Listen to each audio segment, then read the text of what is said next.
Michael Gatz, 7950 Field in Beaumont, Texas. Once again, the Beaumont Independent School District is on the hot seat, and it would seem the threads are unraveling fairly quickly for Superintendent Carol Thomas and the BISD Board of Trustees. Already facing a backlash of controversy over the on-again, off-again decision to build or not build a new cafeteria for the 700-plus students at Fletcher Elementary, district officials must now watch as BISD police officer Danny Moore faces possible indictment for abusing a handcuffed prisoner, and the district's purchasing agent, Naomi Lawrence Lee, seeks bankruptcy protection on more than $500,000 Mr. in debt. Getz, sir, you can't call names as we discussed before. Freedom of the press. This is from an editorial in a newspaper. Okay. Advice of my attorney says you can't. But that's not all. The district electrical contractor, Calvin Walker, who lost his certification last year due to fraudulent credentials, Mr. Getz, here we is go once again under investigation by state investigators. Can you cut that mic off? With the Texas Department of Just Licensing cut the and mic off. Regulation. Mr. Getz, you want to be escorted out of here? Just like this late night TV info. You don't care. Wait, there's still more. Yeah, but you've abused your time, sir. Superintendent being unwound by determined members of the Citizens Advisory Body Mr. Getz, who are taking issue with Thomas' distortion of the It's facts already on. regarding a planned multi-million-dollar basketball league. The group is tasked with monitoring how the district spends the $388.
you're not welcome right now. I think if we had you escorted out of here before your behavior, sir. Yes, you can. Yes, you can. Sir. You can. Have a good evening, sir. Have a good evening. Have a good evening. He needs to just escort it out. I've already escorted the chief, told the chief to get him out of here. You need to get you some backup if that's what he needs. If he needs to call, he needs to call somebody. You abuse your right.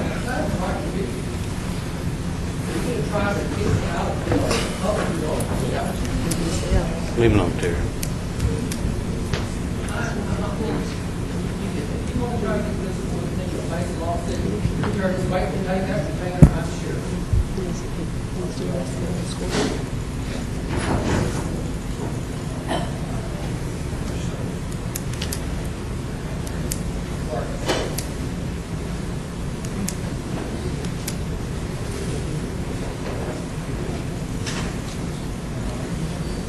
Just one at them.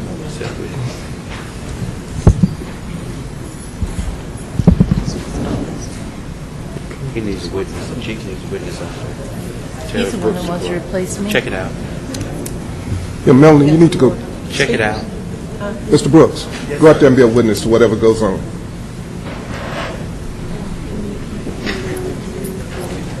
You just won't do it. All right, go ahead. See if it's-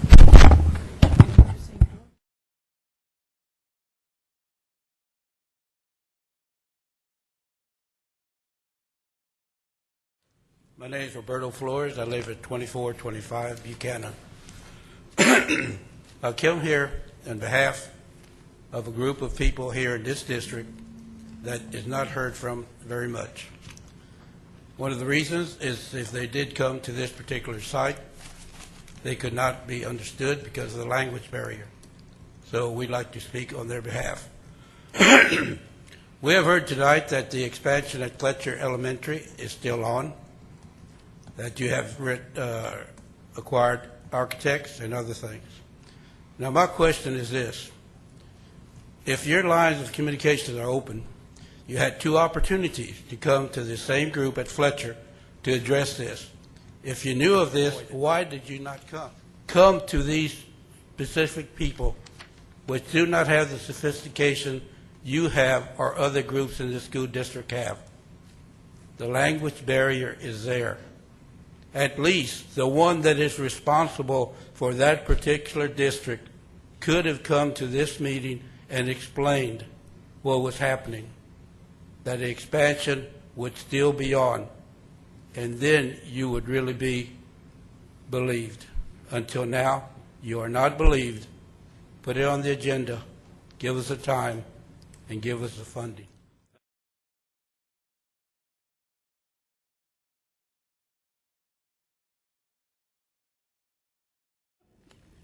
Good afternoon. My name is LaToya Ozan, and I'm talking on behalf of my three daughters.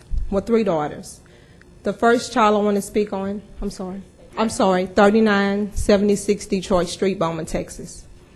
The first child I want to speak on behalf of is Mariah Jones. Before she went into active duty, she said on this, she came up here, she spoke about going to Central, cheating on the TOS test, and all of these things came up. Well, she spoke the truth. She was slandered on Facebook. I called the principal, didn't get a response. Well, I dropped a letter off. Then she called me back. I let her know what I was going to put in the paper. So that's why she called back once I told her what I was going to put in the newspaper. But I didn't even go that far with it because I just didn't think it was worth it. But the thing was, these teachers that were here was slandering my child's name. Didn't appreciate it. It was very unprofessional. My child was fighting for this country, and while she's out there and had to leave, her name was being slandered because she was something she was standing for. I took my time out doing an ROTC ball, took money out of my pocket, and it wasn't appreciated. But I'm going to leave that subject alone, but the teachers who I'm speaking of, they know who I'm talking about, and it wasn't professional. The other subject I want to speak on is my child being bullied. She was bullied at school. She's still having problems at school. I was told by the superintendent we had any problems to call. We called several times. Excuse me just a second, ma'am. Yes, sir. Didn't she get 3.5? Yes, sir. Okay, somebody shorted her. Okay, they're going to give you your time. Thank you. So therefore, I didn't get my phone calls back. Someone called, but the superintendent did not call. My child was supposed to come here today. She was very disappointed. She just felt that you let her down.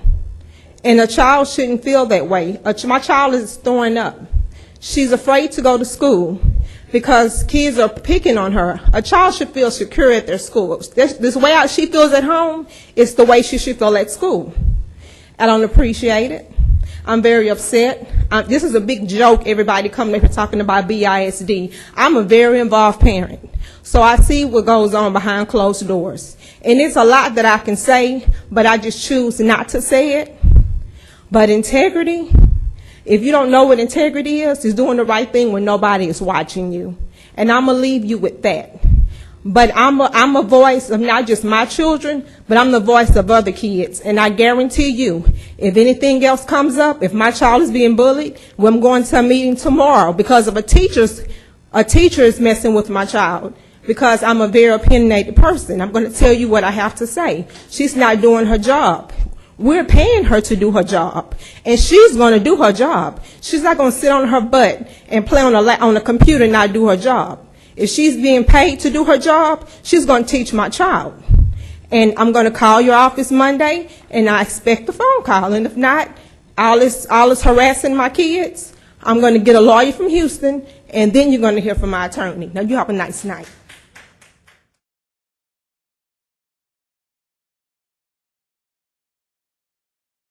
Mr. Getz?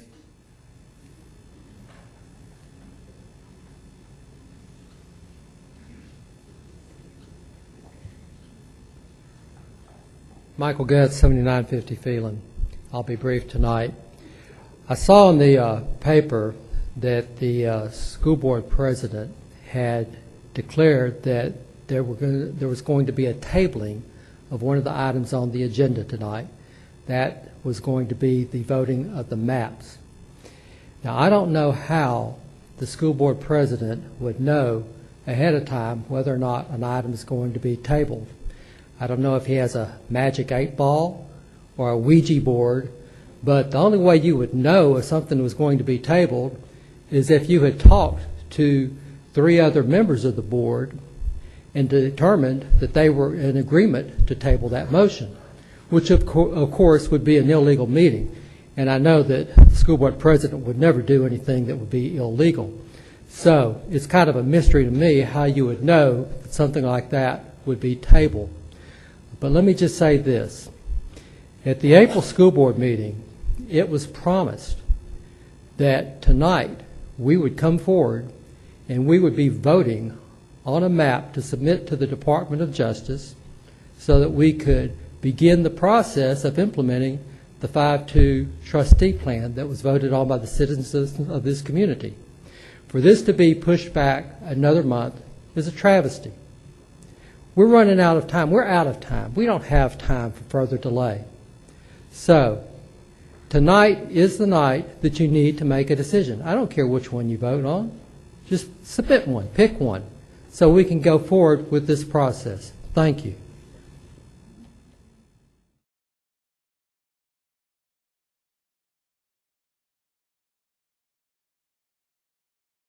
So the logistics of why or how it didn't get there, I just know that it wasn't there, and I recommended that, to postpone it, to your next available opportunity that you can have to have a public meeting, and a notice can be placed in the paper of the same type that you've done for all of the other public hearings. Okay. So based on that, if that is the desire of the board, I need not read letter P in the form that is written here, but one of us as a board member can request to postpone this item until... Instead of making the motion for the Yes. item, there can be a motion to table, there can be a motion to postpone. the Okay. item. Whatever you so desire. Any board member can make a motion on an item. Well, then I'm not going to read letter P unless someone else chooses to do so. I would rather ask Mr. Reese then that if we could table this motion, this item rather, because I do know that we are scheduled for our budget hearings, and May 31st, we are scheduled for one of our first budget hearing. That will give us 10 days time to post the item, and if it's appropriate, I'd like to make a motion to table this item until that budget hearing on May 31st. And you would need a second on that motion to table. There's a motion on the floor by Ms. Bush that we postpone this vote or table this item, P. And there's a second by Mr. Terry Williams. Is there any discussion? I do see Mr. McNeil has the floor. Ms. Chappelle, how do we vote to postpone or table something that hasn't been moved yet? There's a motion to table the item. But what item? We haven't even... She said she makes a motion to table item P or Okay, whatever. well, that I'd like to item say is. I don't think we need to table the item. I asked that the action item be put on, and the action item can be amended if we need to. I think that going one more month is just going one more month for another reason. This reason being that we didn't know what we were doing. We had 30 days to post the public hearing that we were told we would post. In April, we had the same motion, and we voted it down because we were going to be having a public meeting and voting on it in May. Here we go in May. We don't have a public meeting. Now we're going to go to June. It's extremely frustrating and very apparent to me that all we're doing is continuing to postpone and postpone and postpone. And so I'm completely against tabling the motion. All the silence means yes. Yes. Okay. All right. Is there any further discussion on the motion? There's a table, no one. Hearing none, start your vote.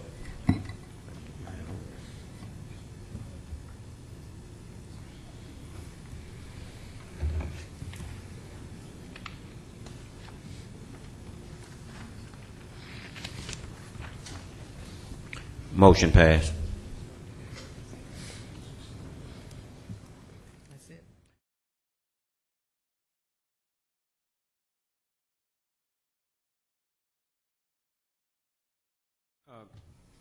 Dr. Thomas, the, on all these bids here, it was customary when we started that they're here in the audience. One problem that I have, and that is, we did say to Parsons, through you, what this board policy was. It's hiring local, mean local, not Houston. Minority means minority. Black folk, Hispanics, white, and women. In last board meeting, Mr. Williams brought out a point that that's not happening. Now, I don't know who don't understand, but this board has set the parameters. And if they're not being followed, I want any project, and that's just me, and maybe some of the board may follow, any project that does not comply with those to be put on hold immediately, tonight. So if you can't, and I've talked to you about this before, if you can't, and Parsons can't get it, then we're just going to stop it and we'll do it over again. Because that is what we said. And I don't think that's happening, because it didn't happen last board meeting. Is that correct, Mr. Williams? Correct. So I don't know if you take that as a question or statement, but I need some type of response.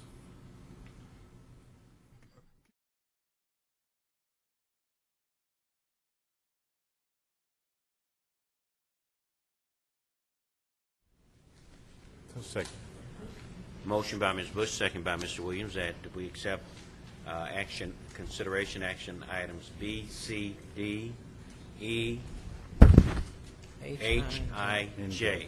Is there any further discussion? You added H. Okay. You had an objection to H, the hardware?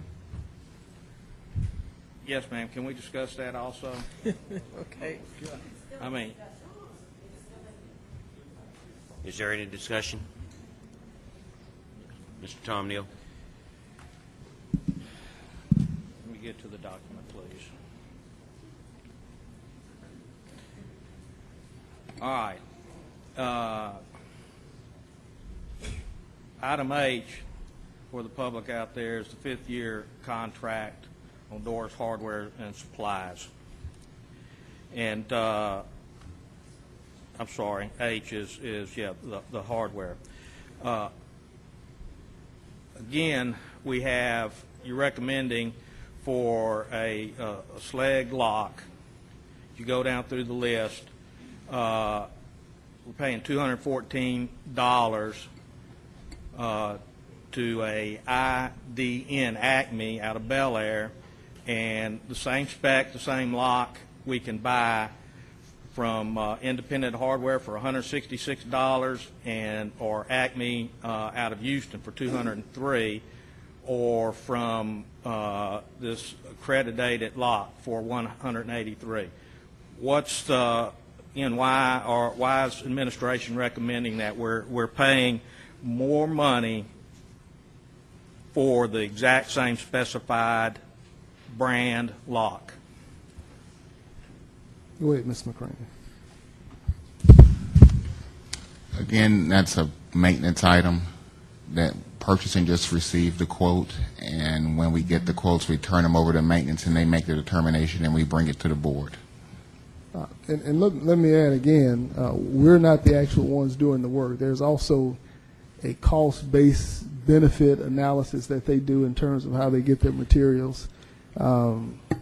But you bring up some very good points. But as I understand, again, these are things that you all have been doing for 5 years. And this is just the option for us to continue purchasing those. What I would ask probably at this point in time, Ms. McCraney, we would go back and look at maybe the original contract and how that was stated.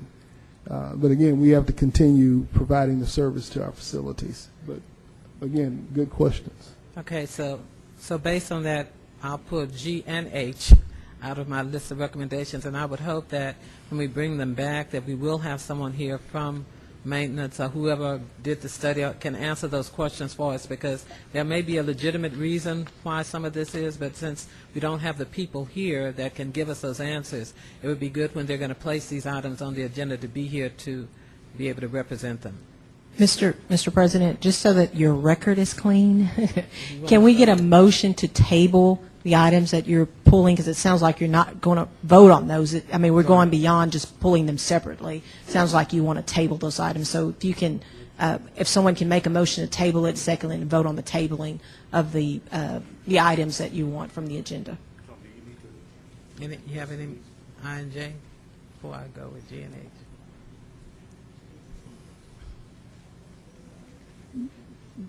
Do you have it? What's that? You had a Well, motion. yeah, I do, but I'm going to let Tom finish his. And- Okay. Is You've it got other- a, you've got a other than motion on the items floor, G and Mr. H? President. You've got a motion on the floor. Okay. I so move that we table items G and H until we can have people here to, excuse me. I so move that we table items G and H until we have people here that can explain the answers and also give us a definition of how they arrive at best value. Because to me, I just finished renovating an office building, and I went through figuring out paint costs and carpet costs and all of that. And I think we need to get the maintenance department's definition of best value. It's been motioned by This Mr. item. Sard. Okay. Tom's not through. I'd like to add item I on there also, because that's Granger's. Granger's has pulled their contract, and we're supposed to buy it off of some kind of Tex-Mass board, and all of Granger's quotes are blacked out. So we could be approving, we don't know what the cost of any of it is, and you're asking us to approve that. So I'd like to go ahead and add I and J to being pulled off also. What's your concern about J? If Ms. Broussard can accept the amendment, then you still need a second on the floor. So if Ms. Broussard would amend her motion to include all of the items to table. That's fine, but I'd like to also hear, so staff would know, what's your concern about item J? Okay. Get to it, Dr. Shagwell. Well, the motion, are you going to amend the motion to include I and J, and then? I am willing to someone will amend my second it? motion to include I and J. And who is the second? I don't know. A second. Is there a second? I'll Okay. second. It's been motioned by Ms. Broussard and amended that we accept for tabling action items G, H, I, and J. Is there any discussion? Well, I would like to say that we've had this since Monday. And Mr. Williams was headed towards something, and that is, if you had it, call the superintendent and his staff so you can get some of those answers. I mean, tonight, you feel free to do it, but that ain't how it really should work. That call them down there and let them prepare and give you your answers. And then at the board, we all be better prepared. Hearing no other... I have a discussion on this. You know, we can operate as board members the way we feel we want to operate. I think that if they're going to bring all of this to us, we need to have people here at the meeting who can answer questions. And if Tom Neal wants to wait until tonight to ask questions, he's got every right to do so. So I don't want to hear how we're supposed to operate. Okay, I Wait. want to say something No, there. no, let me straighten him out. You have You're your not going to opinion. straighten me Point out. of privilege, sir, Go ahead. as a chair. Go ahead. Don't be getting upset and angry and pointing your finger and all that. Well, don't tell me you're going to straighten me out. I'm going to straighten the situation, your conversation out, because you're dead wrong. No, you're wrong. We can The do chair things. is not going to argue with you. Well, you are. No. Look, Okay. I made my statement, he made his statement. I stand by mine.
You're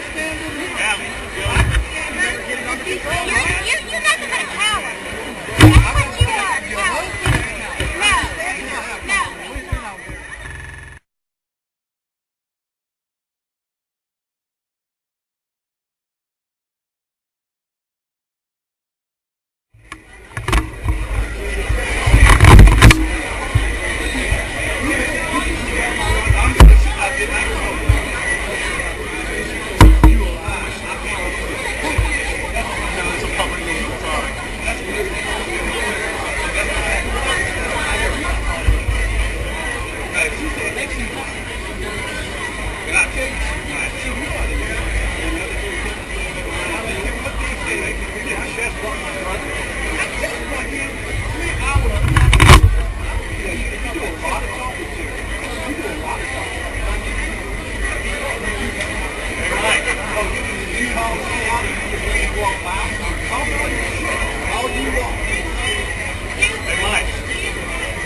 Two Beaumont ISD graduates went off message and brought the school board back into the classroom.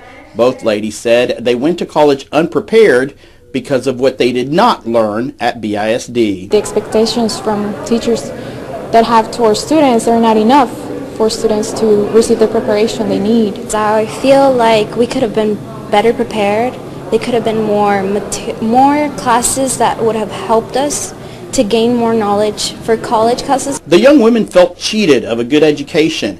High school sophomore Jacqueline Herrera says she has classmates who are not learning and resorting to cheating. I've seen a lot of cheating throughout some of the tests. I usually try to ignore it, and sometimes the teacher try to tell us to stop and calm down.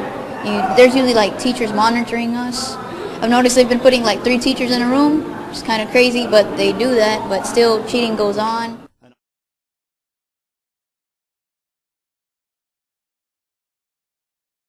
District officials would neither confirm nor deny an investigation. If there's an allegation, Angel, they're taken very seriously, they're thoroughly looked into, and anything that may compromise testing, we don't agree with, obviously. But Board President Woodrow Reese was more outspoken and did not give the allegations much credibility. We're very serious about it anytime someone says that there's cheating. It's come up before, and I say prove your case.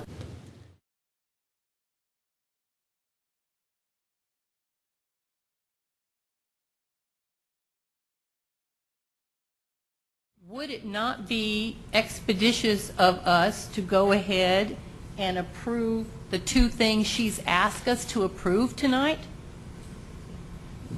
Ask her to contact the Department of Justice and conference with them and find out specifically what those problems are, so that if we're going to go with a 5-2 plan, we find out what they want crafted into it so it will pass.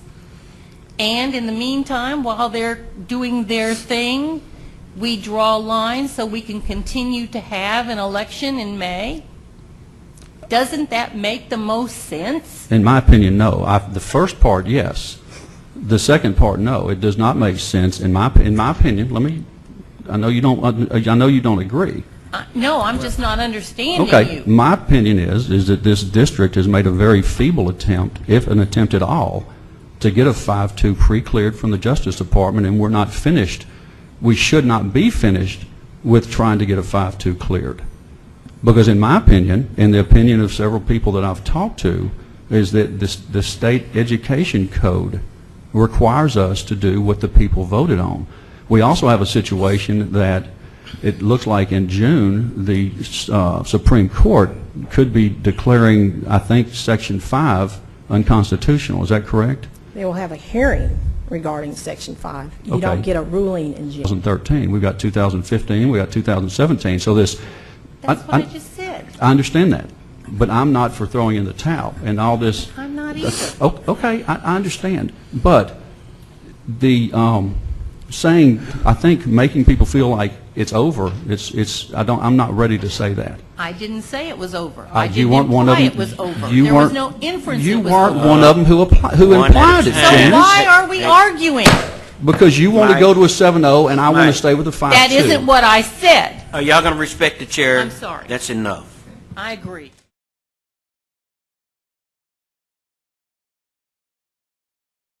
Ms. Z. Mr. President, action item A3, amend the 2012-2013 general fund budget and accept the special revenue budget amendments. Been motioned by Ms. Bush, second by Mr. Williams, that we accept for consideration action item A3. Is there any discussion? Mr. Tom Neal has the floor. Yes, sir, President Reese, and let me open the document in here.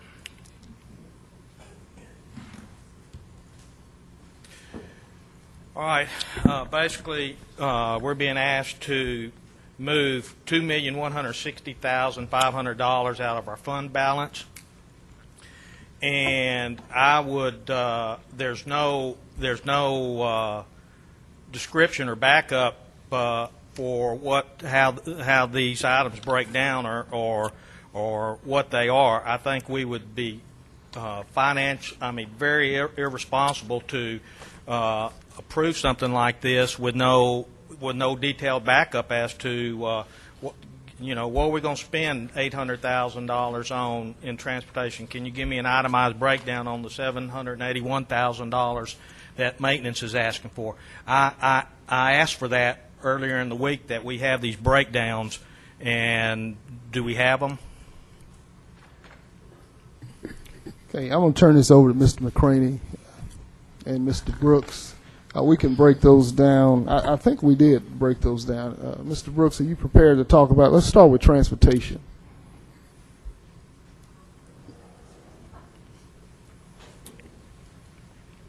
Mr. Brooks? Mr. Brownlee.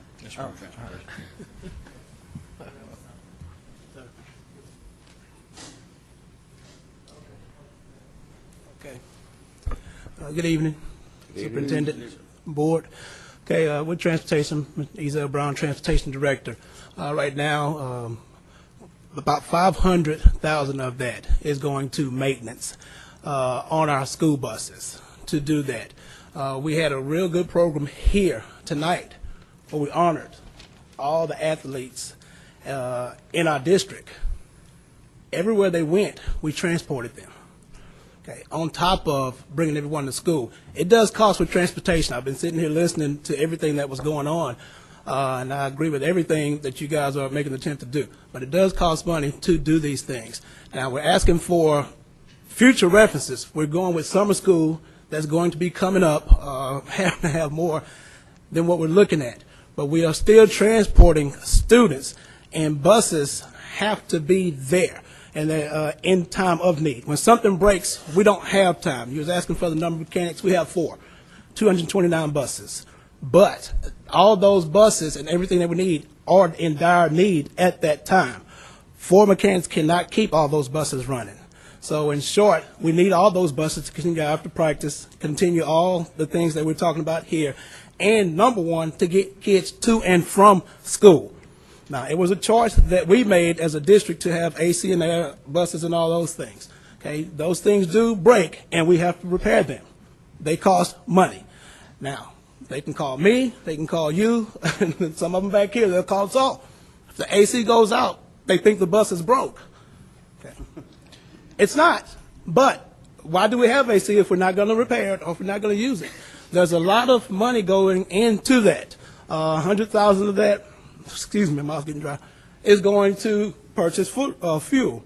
We got to have that. Okay, and again, with the summer school situation coming up, we want to make sure that we have everything in place to cover what we have. But make no mistake, the majority of the funding that we ask for goes to repair buses. A situation where we have a wish list, but we can't get anything on our wish list because we're constantly using what we have to repair and to keep everything steady running. And again, the way the district transports, we transport all over.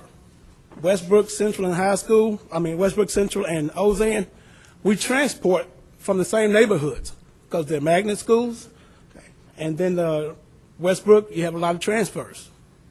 So we're constantly using these same buses, going the same routes. And these same buses have to finish that route, transport on field trips or transport everywhere else. They're going to break down. They're man-made. Okay, they're going to make down. Our situation is to get them up as quick as possible. And I have 4 real good mechanics, but they can't keep 229 buses running. And let me add to Mr. Brown, to the cabinet, to our board members. We did have, at the last budget meeting, you all remember there was an aggressive push to save monies with transportation. There was an aggressive push to save money in maintenance. And I think we did. Actually, when I looked at the cost of transportation this year compared to last year, it is much less, but it still is costing us more than we allocated. And so, as Mr. Brown said, from fuel costs to maintenance of the buildings, which we've spent a lot of time talking about, we're requesting those funds. But, Dr. Shagwar, you have to have a basis of how you came up with that number. You have to have calculated how many tires you have to buy. You have to have calculated how many air conditioning systems you think are going out. You have to have calculated how many miles you're going to drive to divide out how many miles per gallon you get to estimate how many fuels. I mean, that's what I'm asking for. This is, you're asking us at board member $2.1 million. That is a tremendous amount of money just to say because we're speculating we ran out of money on our original budget. No, sir. No, sir. And remember, one of the things I said to you, we are going to create life cycles. One of the things this district has done in the past is it's just operated. One of the things I told you all would do when I stepped on, I gave you a calendar, things that I wanted to do. Along with these dollars that we're requesting of you, they basically have to be done. And he's explained to you, I think, very eloquently, most of those are going into transportation maintenance, and some of those are probably a third of that is going into fuel costs. It kind of is where it is, and I do appreciate your concern, and I am talking about doing that because we are talking about life cycles. But I won't be able to create that. This is my 7th month, but it is on the agenda to create, and I am listening to you from contracts to how much. One of the things I'm doing with maintenance, we had a huge meeting last week. I need to know the cost of manpower per square footage as it relates to taking care of maybe the gym or the school facility. So the things you're saying, yes, sir, we're going to do, but at this point, we are where we are with those needs. But that's the cart before the horse. You're asking us to fund money, and that's one of the main obligations of a trustee is the fiduciary responsibility. And I see this would be totally irresponsible of us just to hand this over without any other background or breakdown information.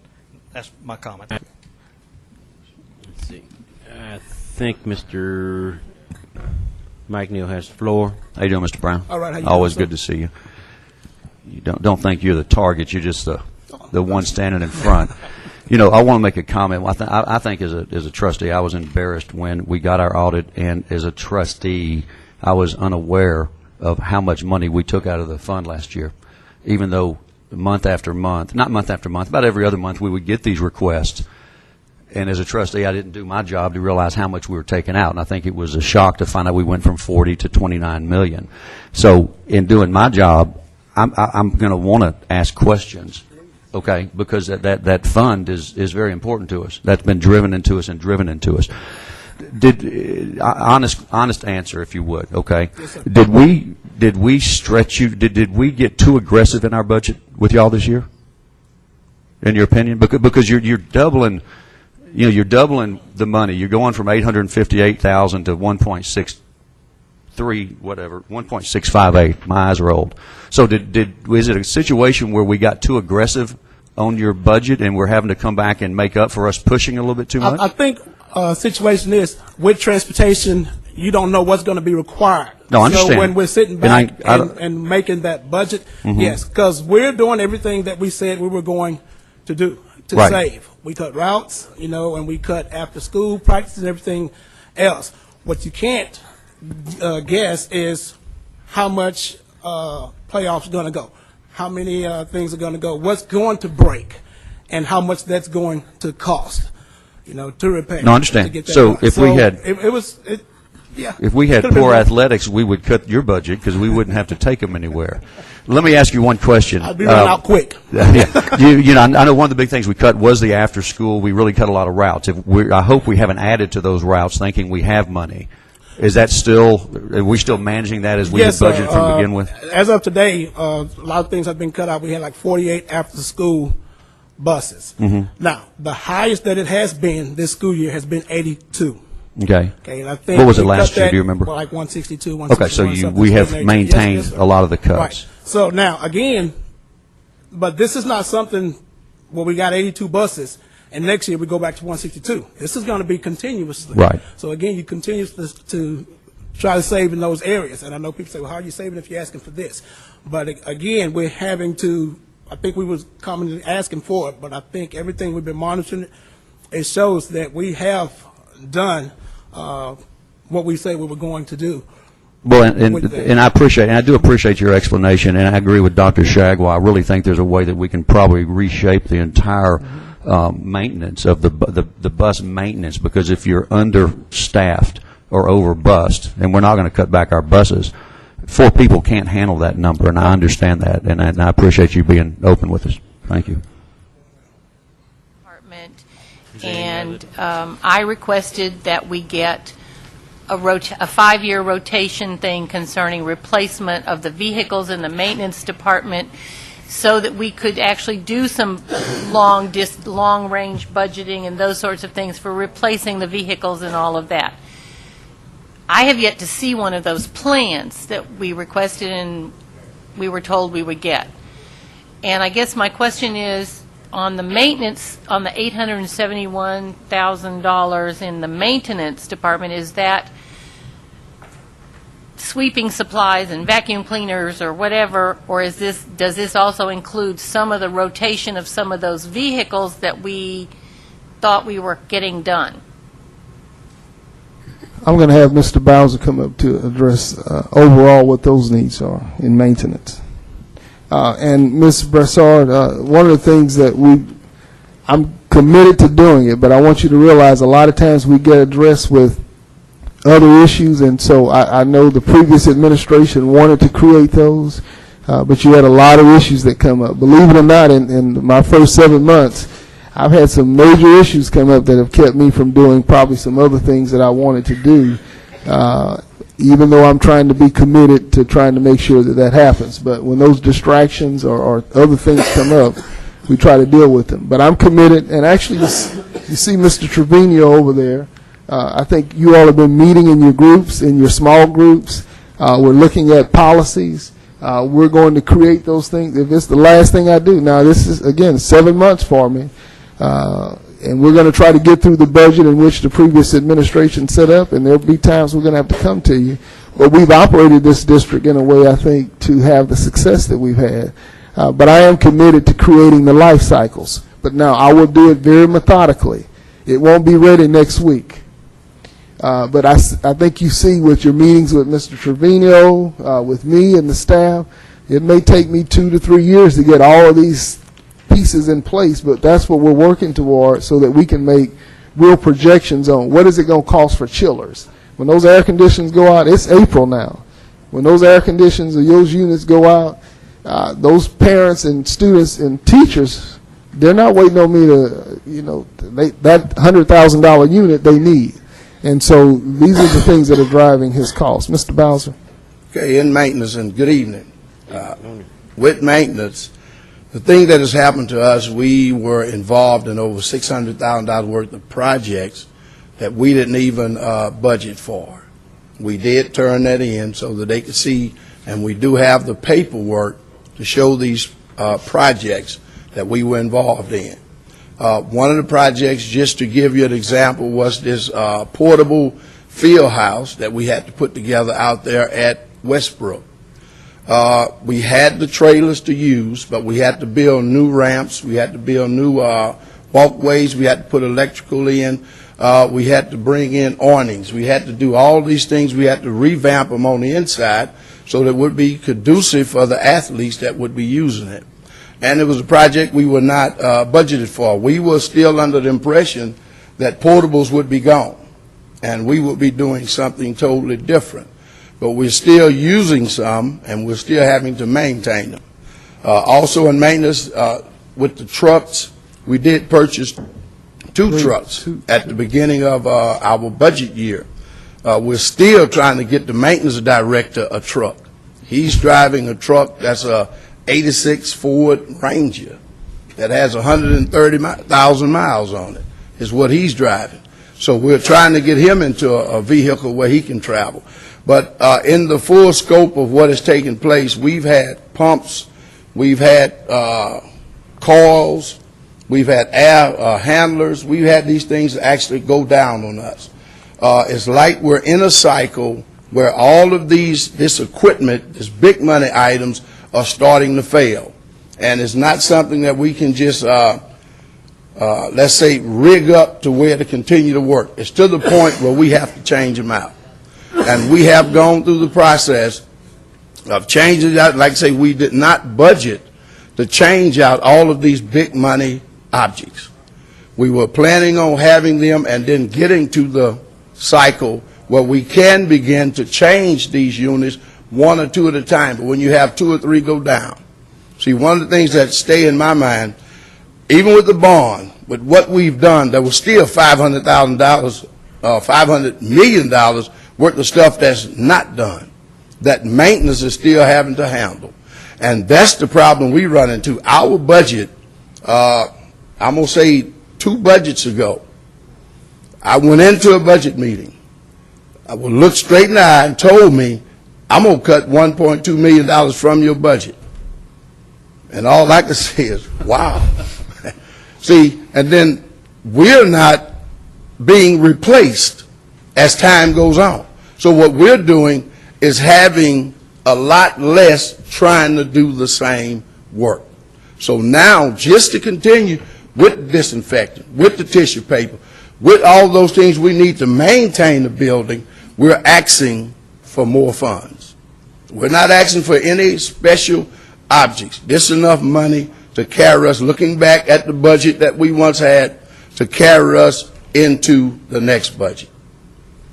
We have many outstanding bills that we're turning in that has to be paid. So we do need your assistance just to get through this year from the cuts that were once made to our budget.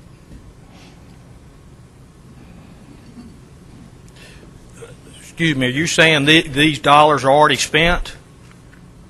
This $871,000 that you're... No, we spent $666,000 from out of our budget that we had earmarked just to get us through.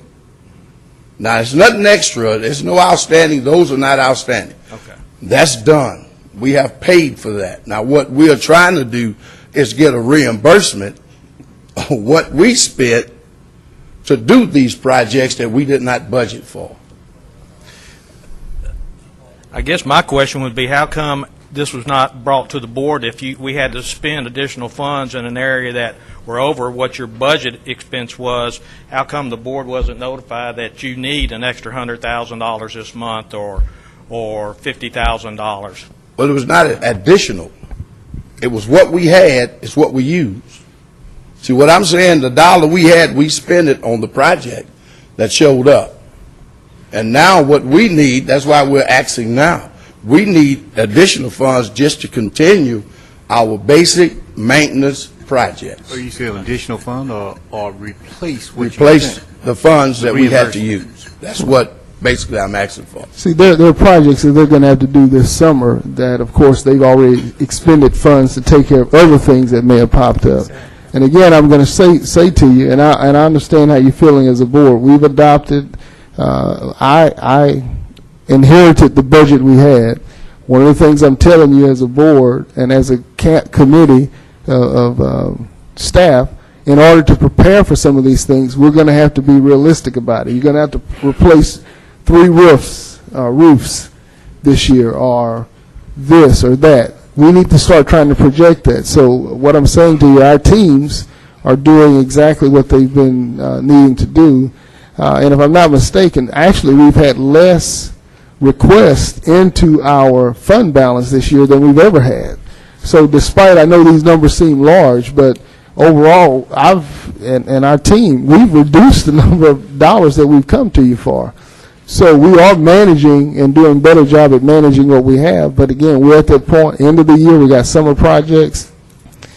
These things have to be done. So we are where we are. And that's just, cost of fuel, cost of services, cost of facilities, cost of maintaining the buses, cost of doing business, cost of running the routes. I'm going to be talking to you all. Ms. Lambert, she's doing a phenomenal job. She's been begging and borrowing and stealing from our high schools to look at this expensive high school remediation that's about to take place. And I want you all to know you didn't budget for that. I'm going to tell you right now, you didn't budget for it. Your state did not give us those additional dollars to do that. Your state helped to create a situation where hundreds of thousands of children across this state were not successful. We are going to have to see, the bottom line is we have to take care of the students. And we've made less requests of you to go into the fund balance this year than you've ever done in the past several years. So we've tried to manage what we have, but again, we're bringing this to you and asking for you to help us take care of these students. And I'm telling you, in the future, what we're going to be doing is trying to create life cycles to try to better predict. Now, we may not be able to predict with 100% accuracy, but that is the concept of where I'd like to be moving forward to. I told you we're going to do things differently in the business office. We've been doing them differently. I told you we're going to do things differently with the police department. We've been doing that. I'm telling you all, you work with me, we're going to be doing things differently with how we purchase and manage our buses. We're going to get to doing things differently in how we're managing our maintenance, but these are things that are evolving. Is there any other discussion? What would you say, Ms. Williams? Hearing and seeing none, start your vote.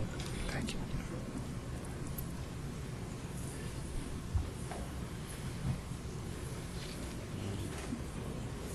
Okay, we're going to do the hand thing. All right, all in favor, raise your right hand. 1, 2, 3, 4, 5. All opposed, raise your right hand. 2 opposed, motion carry. Ms. Bush?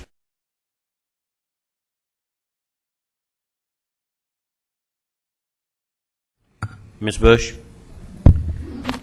Letter J, considering if appropriate, take action to approve the third-year option term contract for electrical systems repair, installation, and maintenance services for the 2012-2013 school year as seen in Exhibit J. It's been motioned by Ms. Bush. Waiting on a second. Okay. I see it now, Mr. Williams. Second that motion. Is there any discussion? Is there any discussion? Mr. McNeil has the floor.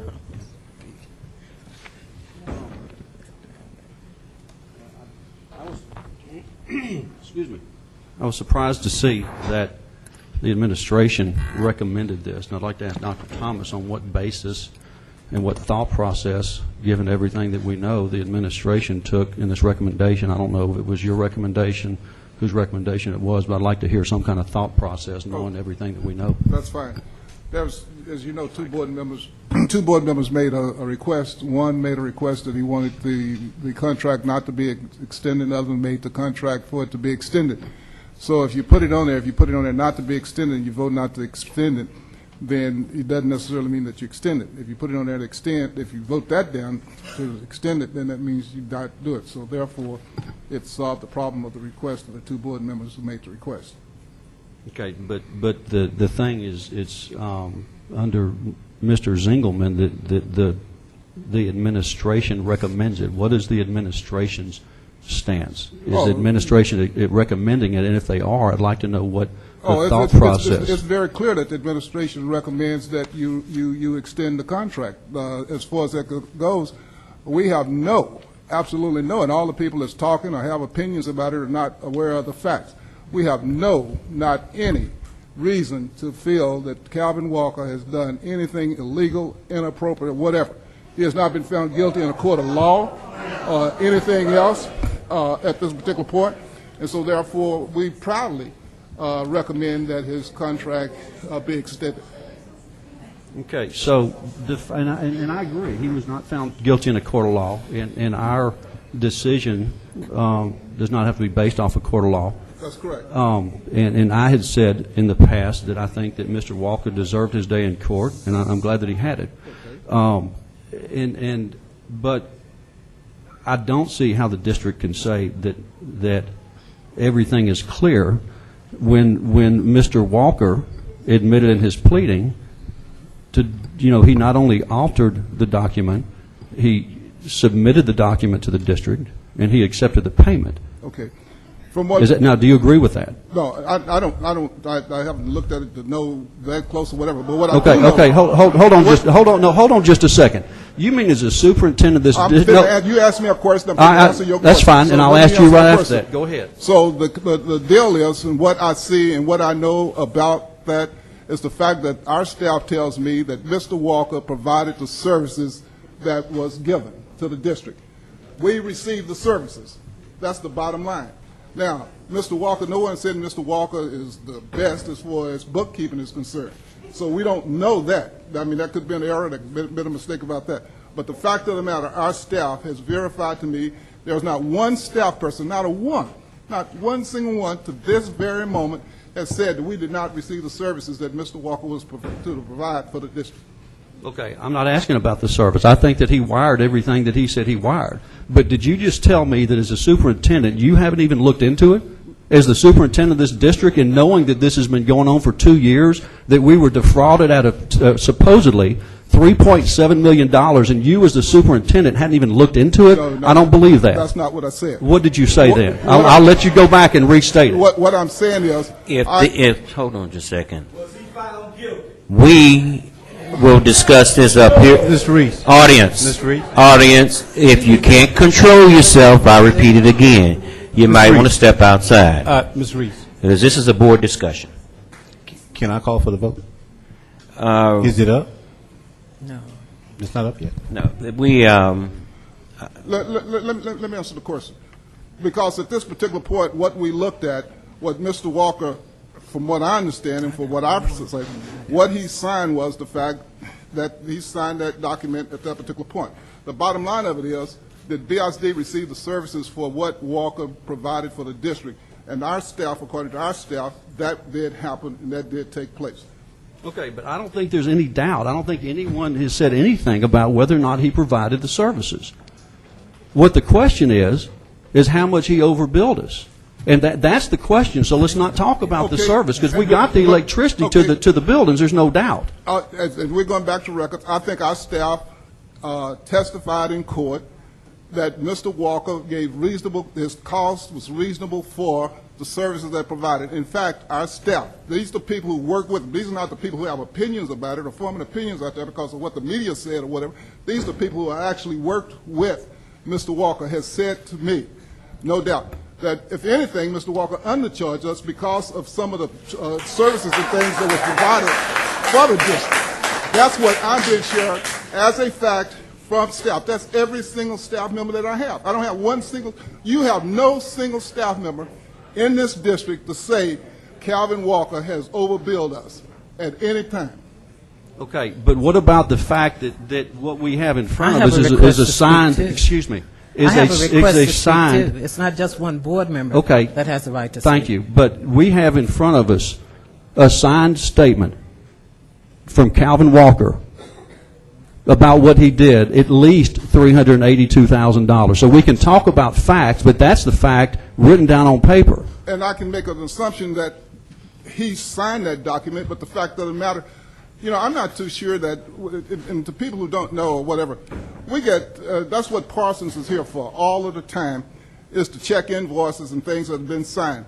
And all the time we get invoices, am I correct, that someone sends to the district that is different than what, and we catch that or we find that, and that is considered probably an innocent mistake.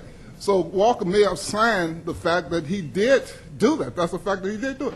but he charged us for the services, the service he provided, the services that our staff tells me that was necessary and that he did for the district. And that's what we go on. Mr. Reed? Okay, we do have another request. Ms. Bush has a request on the floor. I just want to say, I sat here and I listened without saying one word as people came up here and insinuated and even out and out said if we voted for this, we were racist. I think sometimes it takes a racist to try and point out a racist, but that goes besides the point. Secondly, when people talk about the community at this stadium, this podium here, they seem to think that theirs is the only community in this city. My constituents don't feel the way that some of you came up here and spoke. I get calls saying, yay, Calvin Walker, yay, because you get sick and tired of people trying to prove you guilty of something you have not done. So if you're waiting for a slap, I'm ready to make the slap that sounds around the world and vote to support renewing his contract. And if anybody wants to talk about why, you can see me afterwards. Mr. Reed, And I'll tell you exactly how I feel. I'm sick of it. I'd like to call for the vote, Mr. Reed. Unreadiness, Mr. Williams. I'd like to really hear from the other board members. Who wants the floor? Ms. Ambers has the floor. Mr. Reese,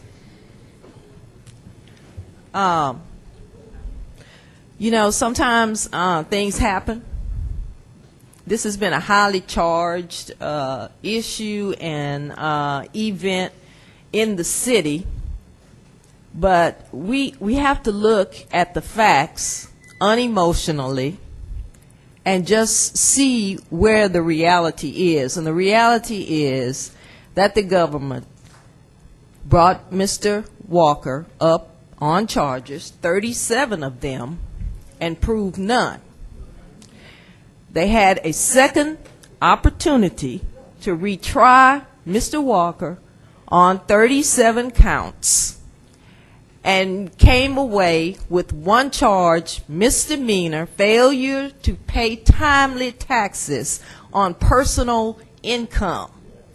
Now, if we start singling out people who do not pay their taxes on personal income in a timely fashion, we could probably clear this room.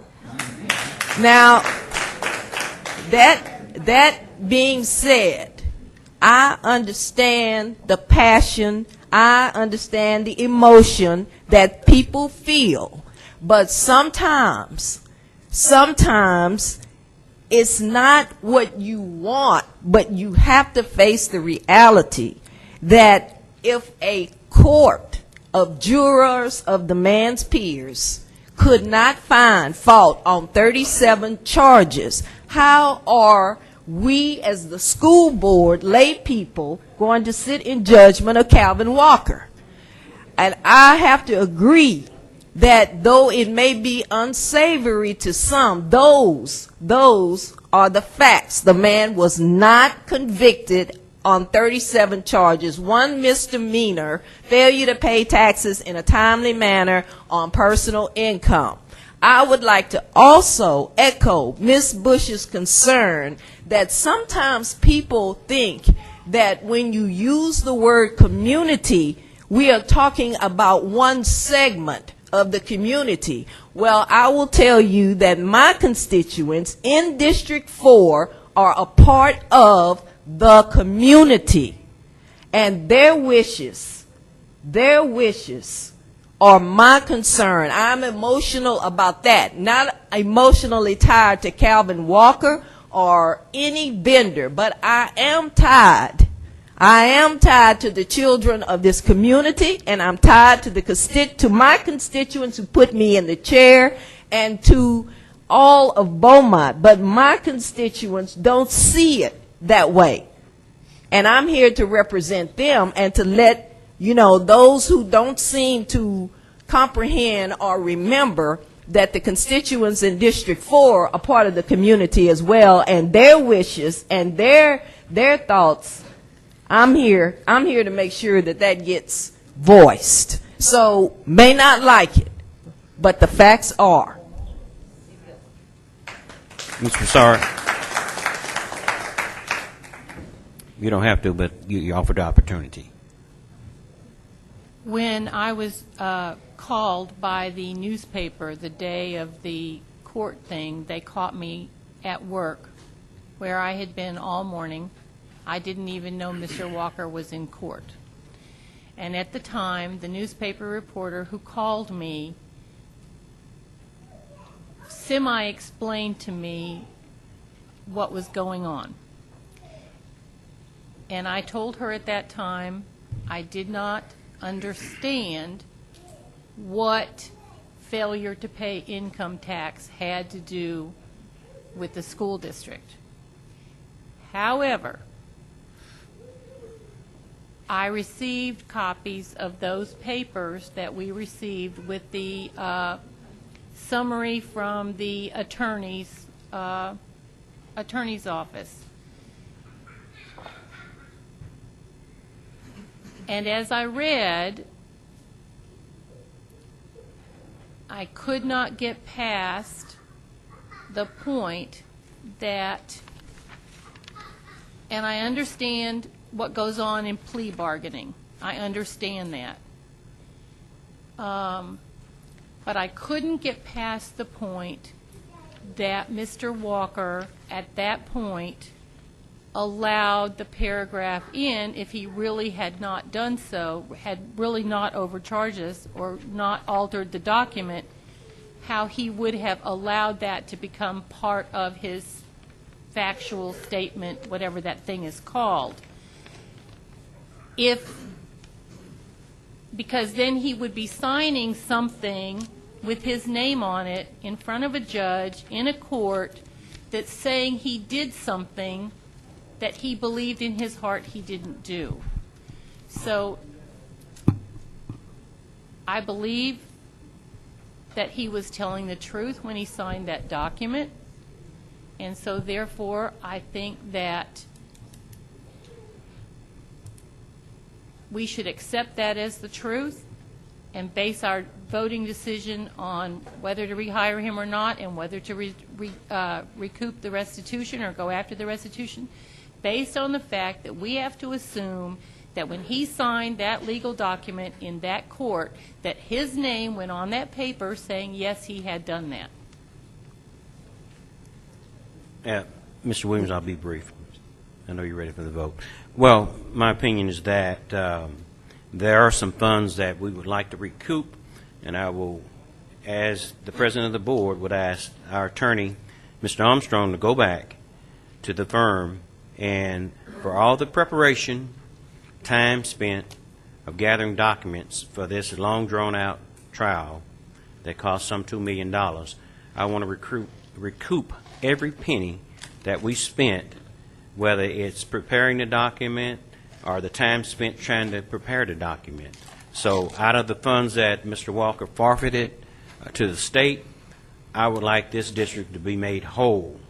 And whatever numbers those are, you would have to get with your attorneys in our finance department to find out what that number is. I don't have a number, but if that's appropriate for the board, that at least at this time, that's what we would ask, that those for us, all the work our staff did, it tied us up all over this district to prepare those. I would like those funds for the district. Why are you putting in a position where I have to choose like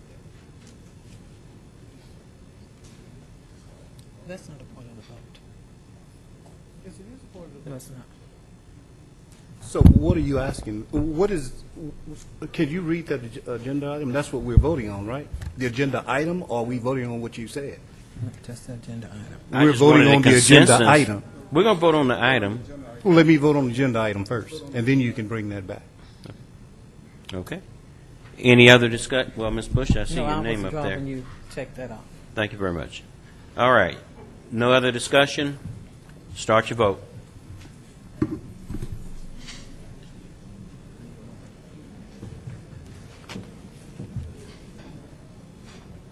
Motion passed.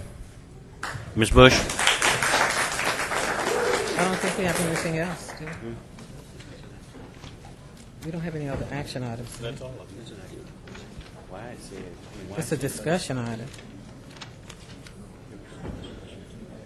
Is why? Okay, it has letter Y, says discuss and take action on requesting the U.S. Attorney's Office to put together a package for the board's attorney, which can be shared with all members of the board, which will include various exhibits which had been used in trial to explain the altered documents, as well as an explanation of the remission process. That's what letter Y reads.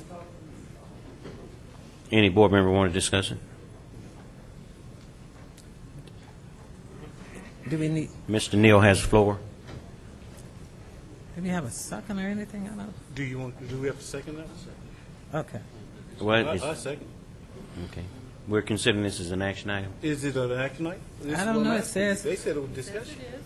Okay. It says it is. Is it an action item? All right. Go ahead, Mr. Neal. Thank you. I believe, is this the action item that Mr. Neal asked for? Do y'all know? Yes. Okay. From what I understand, and I'm going to speak for Tom, I believe what his intention is here is for us to vote to work with the U.S. Attorney's Office to be able to gather the information or get the information from them so that we can prepare to decide what to do with the money that they're saying we can apply for, whatever the term is. And I think that is a good idea to get as much information as we can. Maybe we can get down, as Ms. Amber said, to less emotions and dig into facts and be able to make a decision. Thank you. Isn't this case over with, Mr.? I mean, not over with, but did he make is there a deal there? And they're going to come The with judge is not ruled, and that's Okay. part of what I'm waiting on. So, right. And this is what I'm saying. So why are we discussing this, and they've been to court already? Well, Let me say one thing. You already have this information. That's what I was just going to Yeah. say. We gave that to you. The U.S. Attorney delivered that to Mrs. Chappelle's office, and once I received it immediately, I gave it to you. So I don't know Right. why you need to deal with That's this exactly because you already have it. Those You've are already gotten that information. You already have it. You're right. okay. And that was what I wanted to say, because since Mr. Neal is not here, we're not really sure what he wanted to do with it, but we do have the packet already, so there's no action that needs to be taken on the part of the U.S. Attorney's Office, because someone evidently didn't wait for us to vote on it. They just That's right. had it sent to us. So You're right. I don't know why we need to take action to ask for something we've already received.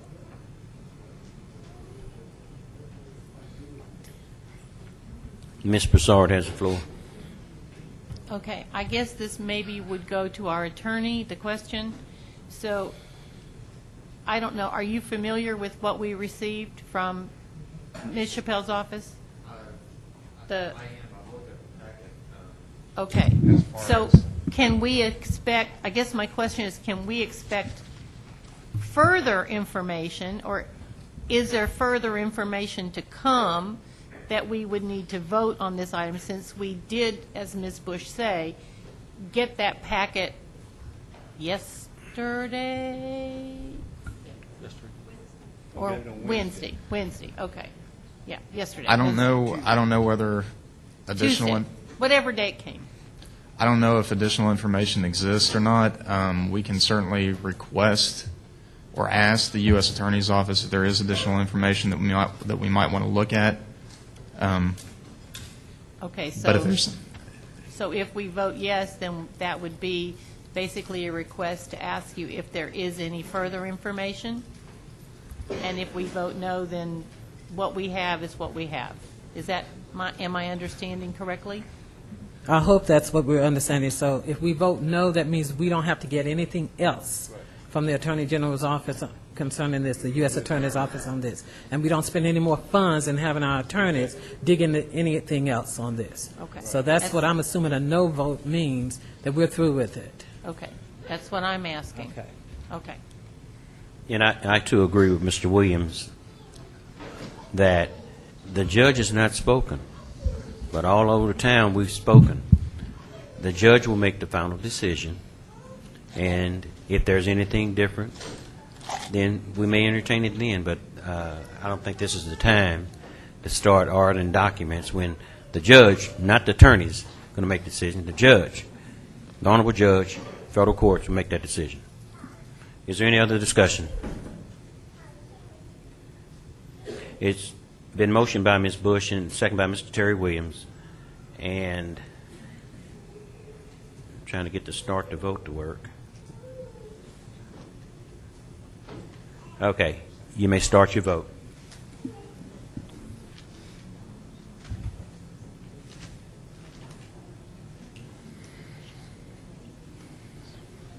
Item failed.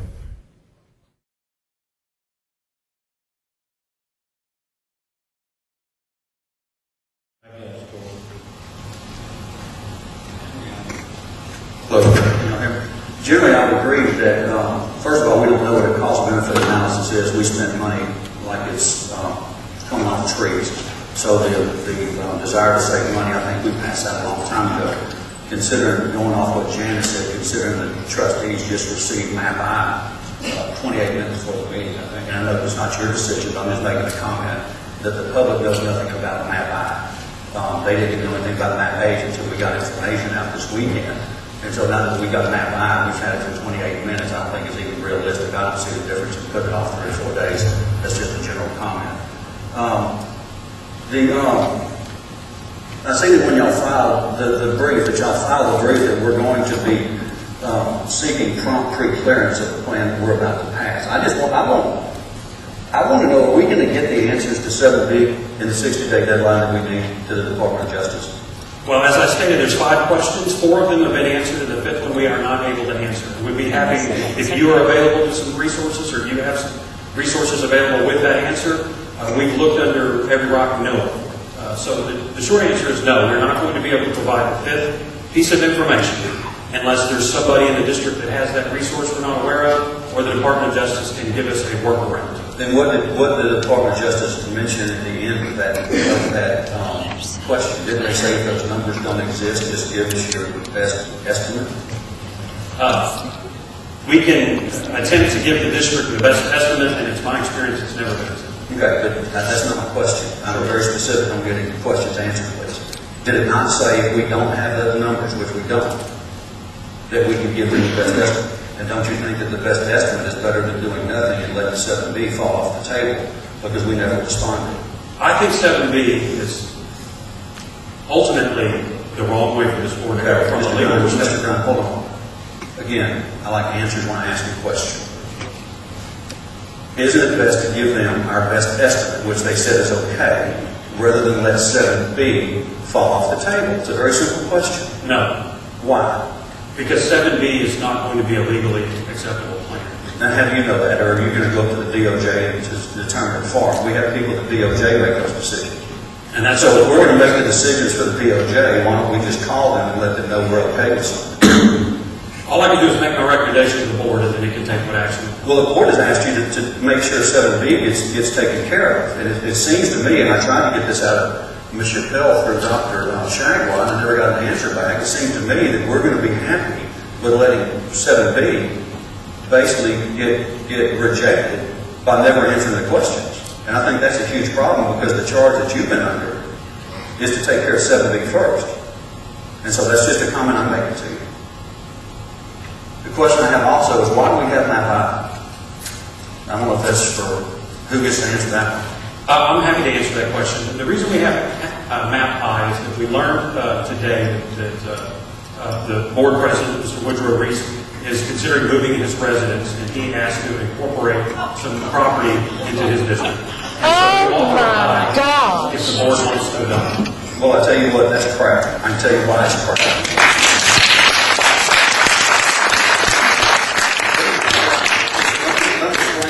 I'm not a stupid man, okay? And I don't know who you think you're dealing with. I'm not going to challenge you, by the way. Let me show you what you changed on MAP-I. I've been very clear about how these maps are. And what you've done somewhere here, wherever the change is, let me show you where the change is. I think the change is right here, correct? It's right on West Virginia Street. Right. You know who lives up there? I don't. Wow. You don't know who lives there. Who asked you to change item? We received that direction from the administration. And tonight is simply a map the board can vote on. Well, that was a map the board can vote on. What this happens to be is a challenger to Ms. Ambrose, a very legitimate challenger. So the only change that was made, I think it's a bunch of crap, that Woodrow's wanting to buy a house. Okay? And I'm going to call it like it is. I've always called it like it is. What you've got is you've got an African-American candidate who wants to run against Gwen Ambrose. And I think what happened is people found out that her section ended up in Gwen Ambrose again. And so I'm charging whoever suggested this is that that's what the situation is. Woodrow Reese isn't buying a house. He made a comment last week that he wasn't moving out of the avenues where the Mexicans live. Thank you very much.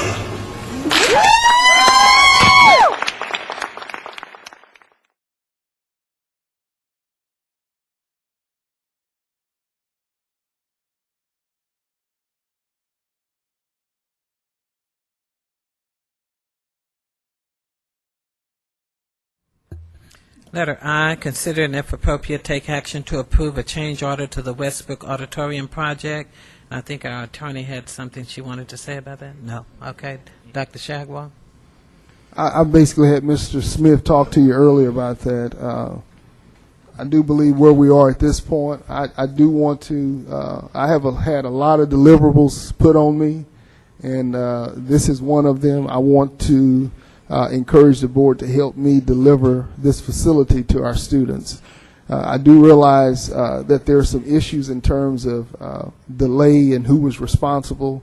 Bottom line, we reached out and brought in Fitz and Shipman, local firm here.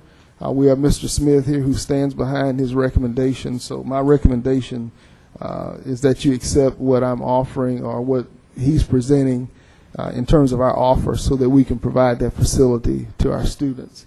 Okay, Mr. Tom Neal has the floor. Yes, sir, President Reese. I want everybody to clearly understand that this is a change order in the amount of $920,338 or $34. The contract amount for the Westbrook Auditorium was $7,399,000, and tonight we are being asked to approve right at another $1 million for that auditorium. I'd like to make an amendment that if this is or a motion that if this is approved, that this administration will seek to go after those that have created these delays and damages, that we can recoup them.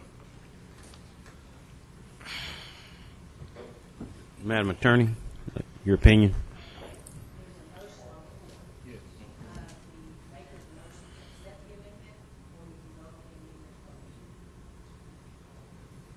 I'm sorry, Melody. I'm the maker of the motion. And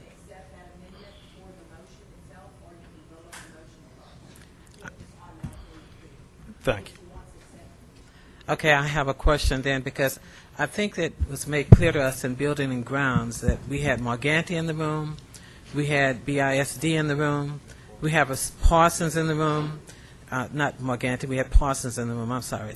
Mr. Smith was in the room.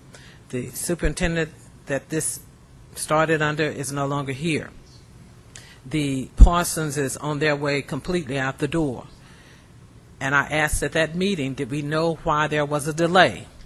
No one knows. So I don't know how we're going to pursue finding who caused the delay when it could have very well been the district, because we went through so much in trying to get these projects underway and lawsuits and whatever. So I don't know whether or not, Mr. Neal, we can find why the delay occurred. But I do know that we want to finish that project for those students. And we do know that until Morganti gets their money, they have slowed down on those projects. And we're trying to get that project completed. So no, I'm not happy about the amount, but I would like to just go on and get this done so that our students can get in that facility and we will have completed our work. And we to say that we did 53 of our projects, pretty close to what we wanted to, I'm pleased with that. So I'm not going to accept that amendment to my motion. If you want to make a separate... A second, and you can vote on the amendment first. Second. No, he's seconding the amendment. He's second the amendment. So we have to So vote what's on on the the floor is Mr. Neal's amendment. Okay. It's been motion for an amendment by Mr. Tom Neal. Okay, we still on the amendment? Yes. Yes, sir. Mr. Reese, I just wanted to tell Bill, I appreciate you did an excellent job on getting thrown in the lion's den, and the information you did come up with, I do want to applaud you. But my point is that we paid a managing company well over $10 million to keep us out of this kind of trouble. And I don't see how we can just sit here and say we're just going to walk away from it when they have failed to provide their contractual duty and responsibility to this district. May I say something, Mr. Neal? I can understand you're upset, but I don't think it has to be an amendment to this motion. We need to go on and get this done. I don't think that stops us or prevents us from still going after, if we find grounds, Parsons or whomever. So I'm just saying that I think that that we need to pursue that, investigate that, but not tie it to us approving this project so that we can go on and finish that auditorium, because we still can go after whomever, even after we approve this. Okay, Mr. McNeil has the floor. Thank you, President Reese. Tom, what exactly, as I walked in as you were speaking, what exactly was your amendment? Wasn't it to pay this, and the amendment is that we're going to agree to go after them after it's paid? Right. Okay, so you're not saying don't pay them. Right. You're just saying we agree as a board, give direction that we're going to go after, because we're not at fault $900-something thousand. We're held over a barrel. Is that correct, basically? Well, let me answer that, and I won't let Bill answer that, because you've hired Bill to actually come in here and mediate this. Right. We don't know what we would be at a loss for, and we can't actually make predictions on that. Potentially, we could be at a loss or at a gain. That would be determined through litigation, and as you all know, we're very familiar with it. It could go either way. Well, and I'm just backing Tom's amendment, because all he's saying is pay the man, not you, pay the company, let's get the thing done, but let's not forget that we shouldn't pocket the $900,000. I mean, we shouldn't have to pay out the $900,000 without going out and looking into it. The whole thing with litigation is you throw your arguments out in front of a judge, let the judge decide. It's sitting around Dr. Thomas's table isn't a legal thing when you get in court. So I don't understand why it would be a problem for this amendment to say let's pay it, because it gets it paid, and then instruction to go after the losses. And that's my point. We can instruct the superintendent to do that without having to make an amendment to the motion.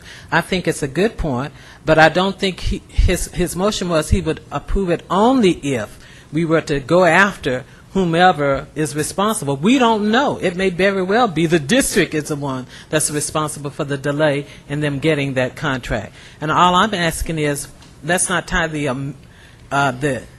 that to the motion itself, but I do agree that we can investigate further what happened, because right now we don't know what happened.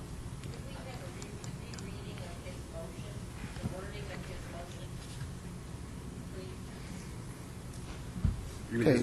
Yeah, Ms. Gidros, did you, or Mr. Parnell? Right. Did you understand the amendment, or do I need Right. to ask him to make it over? What I have is an amendment to consider I, and after approving I, to try and recoup the cost if it can be determined who is at fault for the delays. Is that accurate? Could you read it again? I couldn't. Okay. It's I have to see your lips moving. okay. It's to approve I, but in approving I, to try and recoup the cost if it can be determined who is at fault for the delays. Correct. Okay. So I thought I heard only if is what I heard. And that's why I said I don't want us to tie it to an only if. I do think that we need to look further into it, but I didn't want that only if tied into it, because we may not be able to find that, and I don't want to delay paying them. I just want to pay them. That's why I asked for a rereading of the amendment, because I wanted to make sure of the way it was worded before we vote. Thank you. So do we know how it's worded? So that's how it's worded? So you're voting on what Jared just... Well, if we're your voting on amendment. what Jared says, I can agree to that, as long as it's not tied to only if. If we're saying that we're going to pay them and then look into what caused the delays, I have no problem with that amendment. And you can add it to my motion. I'm fine with that. One motion. Madam Attorney, One motion. where There's are we now? one motion on the floor, with the item, and in addition, that the district will look, or the superintendent will look into recouping the cost associated with the payment. Is that accurate? Excuse me, Melly, I had somebody disturbing me with a cough, and I didn't hear you. We have one motion on the floor, the action item, with the addition that the board is authorizing the superintendent or the district to look at recouping these costs from anyone who's found to be responsible. Correct. Okay. Mr. Williams. Okay. It's been moved by Ms. Bush, second by Mr. Williams, amended by Mr. Tom Neal, and that motion was seconded by Mr. Mike Neal. Any other discussion? Right, we don't have an amendment anymore. No. We have It's just- one motion. she's agreed to accept the I agree to amendment. There's accept one that motion that Mr. Neal made as a part of One mine. item on the floor. So One there's vote. one. So One we're vote. voting on, right, paying them and pursuing. P&P. P&P. All right. As hearing no other discussion, raise your right hand. Who all is in favor? The one motion. Wow, looks like 7. Oh man.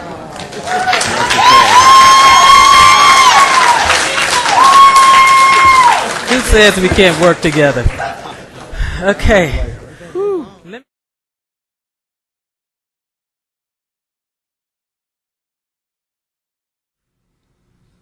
It's been seconded by, motion by Dr. Nance, second by Mr. Terry Williams, that we accept action items A1, A, B, C, 2, 3, action item B, C, and D. Is there any discussion? Mr. Neal's on the floor. Yes, sir, President Reese. On the attachments that we have with our proposal, specifically on item D, the sealed proposal for Phase 3 interior renovations, I know we've gone through proposal requests, but is this were they the lowest dollar-wise also? Yes, and a question in regards to... Right, I guess either whoever reviewed, we were asking, when you look on the talking about D? attachment, right, item D. Okay. Which one of y'all? For the Westbrook interior renovation, sprinkler renovation, sir, the lowest bidder was HRE, and HRE came in at $1,241,000. After further research with John Reagan from our office, he informed me and reflected on an email towards me of saying that bid was out of the ordinary. He could not justify where the $1.2 million would cover. He was more satisfied with the $1.7 million bids that we were getting, as that would complete the work thoroughly. But the I can read the email real quick. The 1.2 by HRE and Houston, after it was evaluated, did not get all the points that was needed to get the award. It says, attaches the estimate for the above. Please note that our estimate 1.7 million falls right in line with the majority of your bids. I don't know how the low bidder of 1.2 can successfully complete the project, as his price looks to be too low for this type of work, sir. Okay, how many different bidders did we have? 1, 2, 3, 4, 5. And What were their, what were their spreads? What were the actual dollars? 1.2 for HRE. Turner had 1.782. NNT had 1.721. Mechanics had 1.740. And Bruce's had 1.772, sir.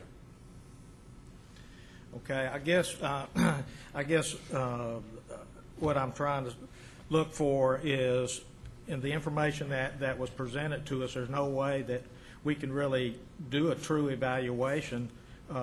If you remember, last month we had the same situation with a problem with a few of the additions to members. Right, and now this is, we have nothing, no check and balance to go off of.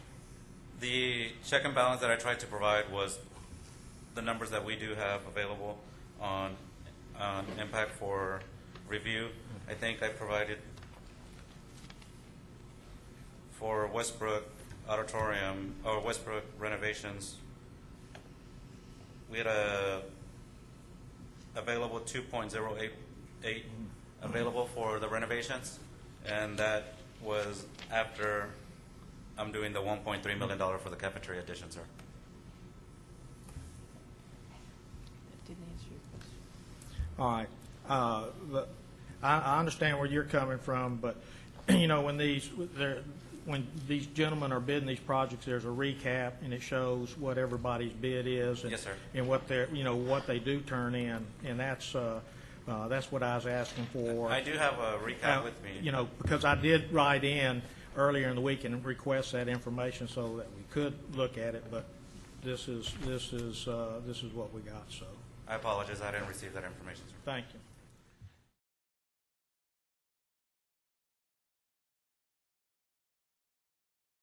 At this time, we do have another discussion item, and who brought that? And you may speak.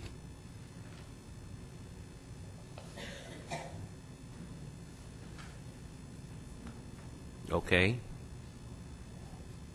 Filing a claim against funds, forfeited funds.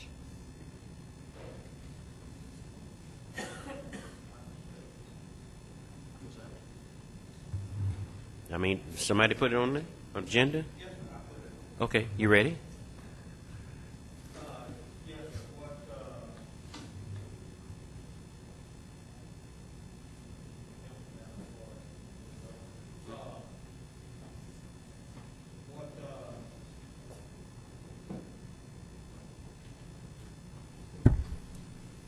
I'm sorry.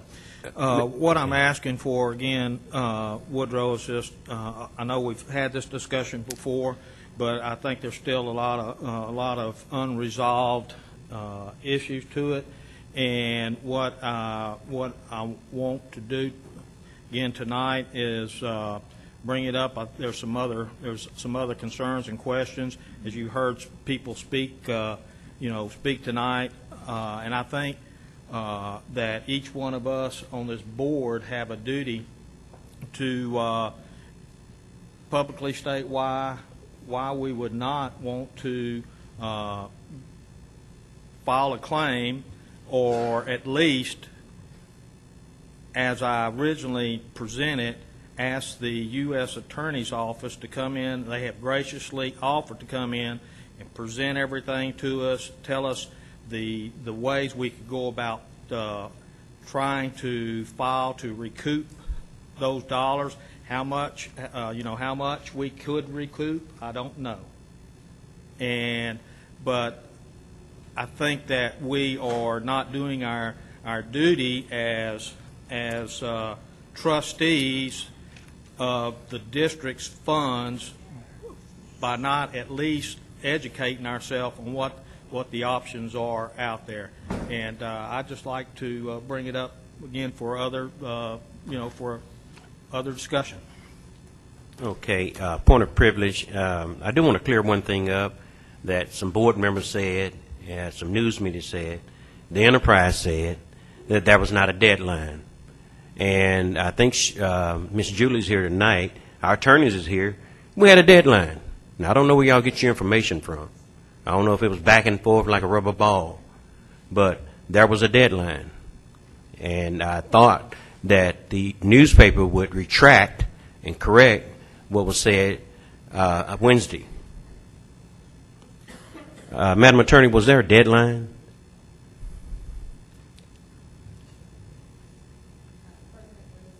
We received a notice to file a claim for forfeiture, and we were given 35 days to file that claim.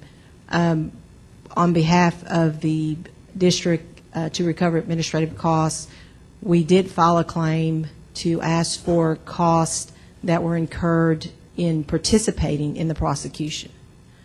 So we did file that. That was objected to by the U.S. Attorney's Office. Okay, because, we've had folks even tonight get up, don't know what they're talking about, but I did. The audience, you know what? We listened to y'all when you came up here. We didn't say a word. I expect the same thing.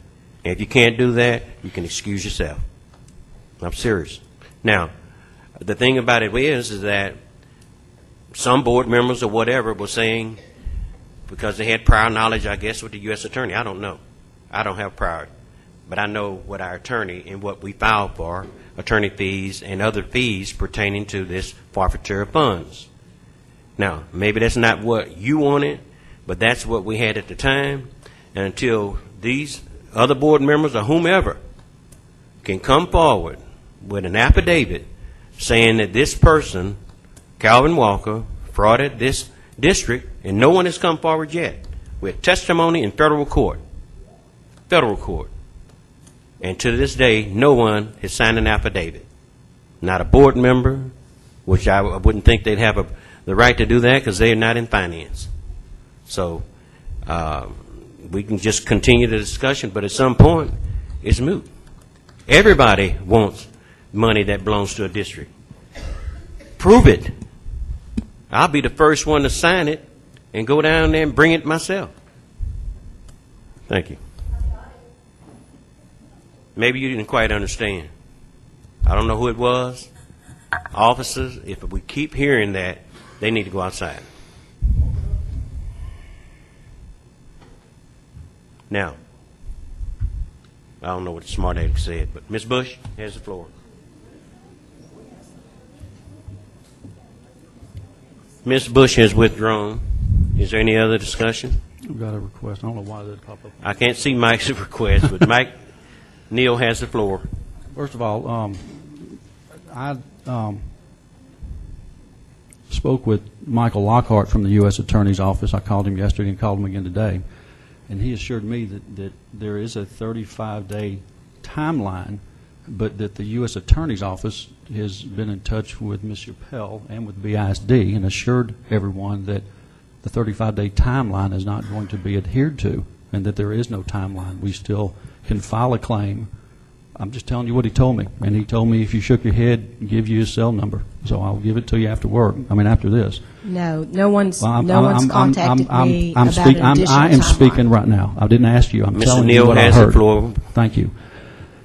He assured me, and I believe that Ms. Chang was assured, that there is no timeline. So to try to use that as a reason to not ask for a claim, I think is inappropriate. As far as signing an affidavit, we're not required to sign an affidavit. All we're required is to feel like we've been wronged and we're a victim.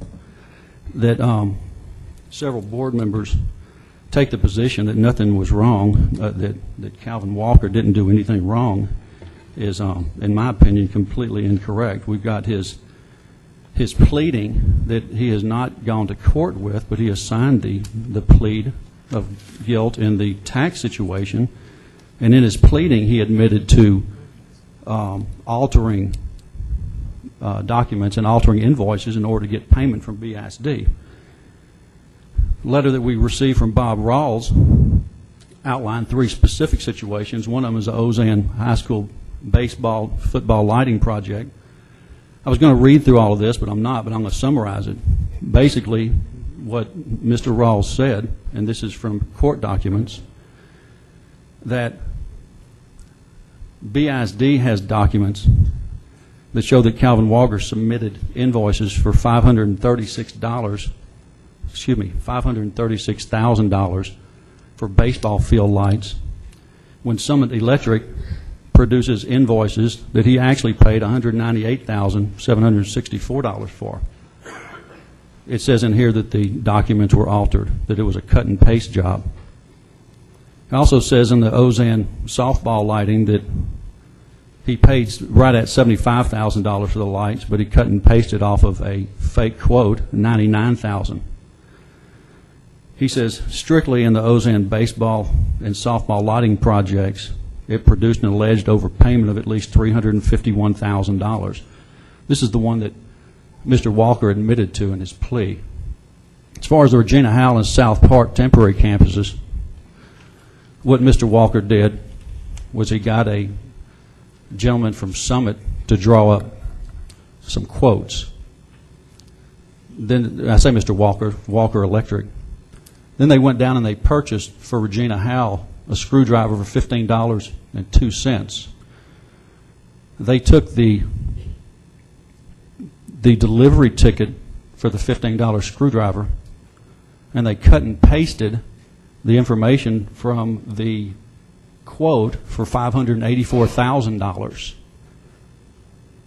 He also did the same thing over at South Park. He bought protective eyewear specifically for the South Park project, $14.18. He took that delivery ticket signed by him and he cut and pasted in the middle of it, instead of it being protective eyewear, it was a whole list of quotes that added up to $584,000. So he took a $14 invoice, created, cut and pasted $584,000 of what was a quote and never was purchased. This was determined by FBI documents examiners. And I'll read what Mr. Rawls said based upon the evidence at trial. There was an overpayment of $1,183,000 was likely made from BISD to Calvin Walker. Third thing, I guess he decided to dip back into the fund on the Regina Howell and South Park campuses. He was creative enough to go out and get a quote for DeQueen Elementary in Port Arthur, $382,940. And he decided to cut and paste that into a document that showed it got delivered, when in fact it never did get delivered. It was funny because it was ordered in August, on August the 4th. It was ordered in August, and it was shipped in June. So somehow we got the shipment 6 weeks before he ordered it. I guess he missed that part. Altered documents may have produced an overpayment in this one situation of $343,000. He backed everything up with unnegotiated checks to make the district think that he had paid all this to Summit Electric when in fact he hadn't. The last thing is he charged the district $2,186,780 in invoices for 2009. And Summit Electric produced evidence that the only thing he had purchased from them was $432,000. It's a difference of $1.7 million. So we can talk about the fact that he never got found guilty. We're the judge and jury here. I don't care what the court said. What we're here to do is determine whether or not we think that we've been victims. Now, whether it's you can't determine that because there may be involvement with him, maybe a friend, maybe you're trying to cover for a friend of his. I don't know what it is. But I don't think there's any way, given what we've been given, if we read it, and it is our job to read it, very clear that we're victims.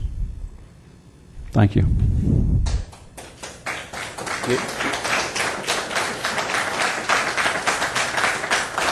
You know what? The last statement that you made is pretty appalling.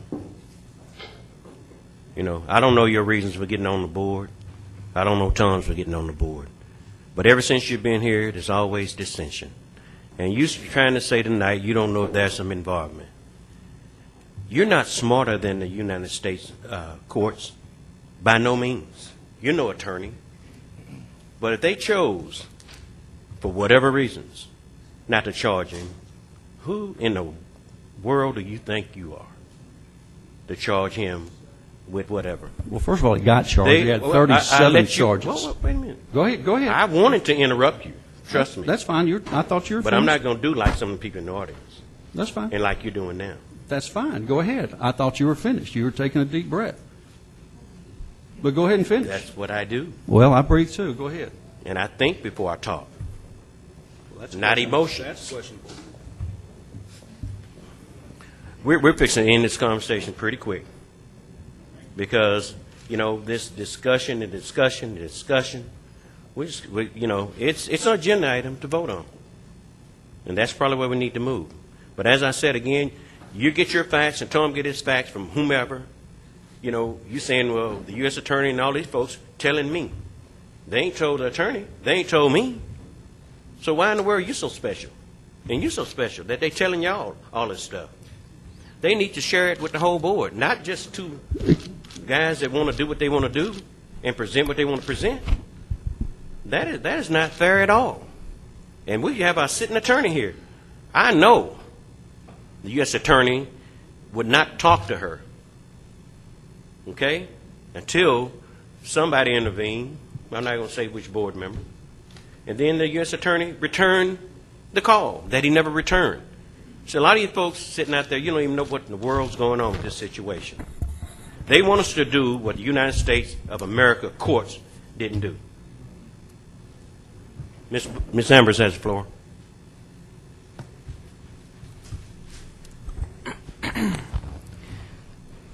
Mr. Reese, fellow trustees, again, the bottom line is whether we pass the deadline or we haven't passed the deadline or someone has an opinion or what, everybody has one. Again, this is something that we have already discussed. Okay. No new information. Opinions have not changed. I think these are some of the same comments. I mean, because someone doesn't like it, we can't just keep rehashing and rehashing. We've discussed this already. The consensus of the board was that we were not going to go after this. And I don't think the consensus has changed. So I think that we're just, we're just spinning our wheels, beating a dead horse. But, unless somebody has some new opinion or if the consensus of the board is going to change, I just think we need to move on. We have done this before.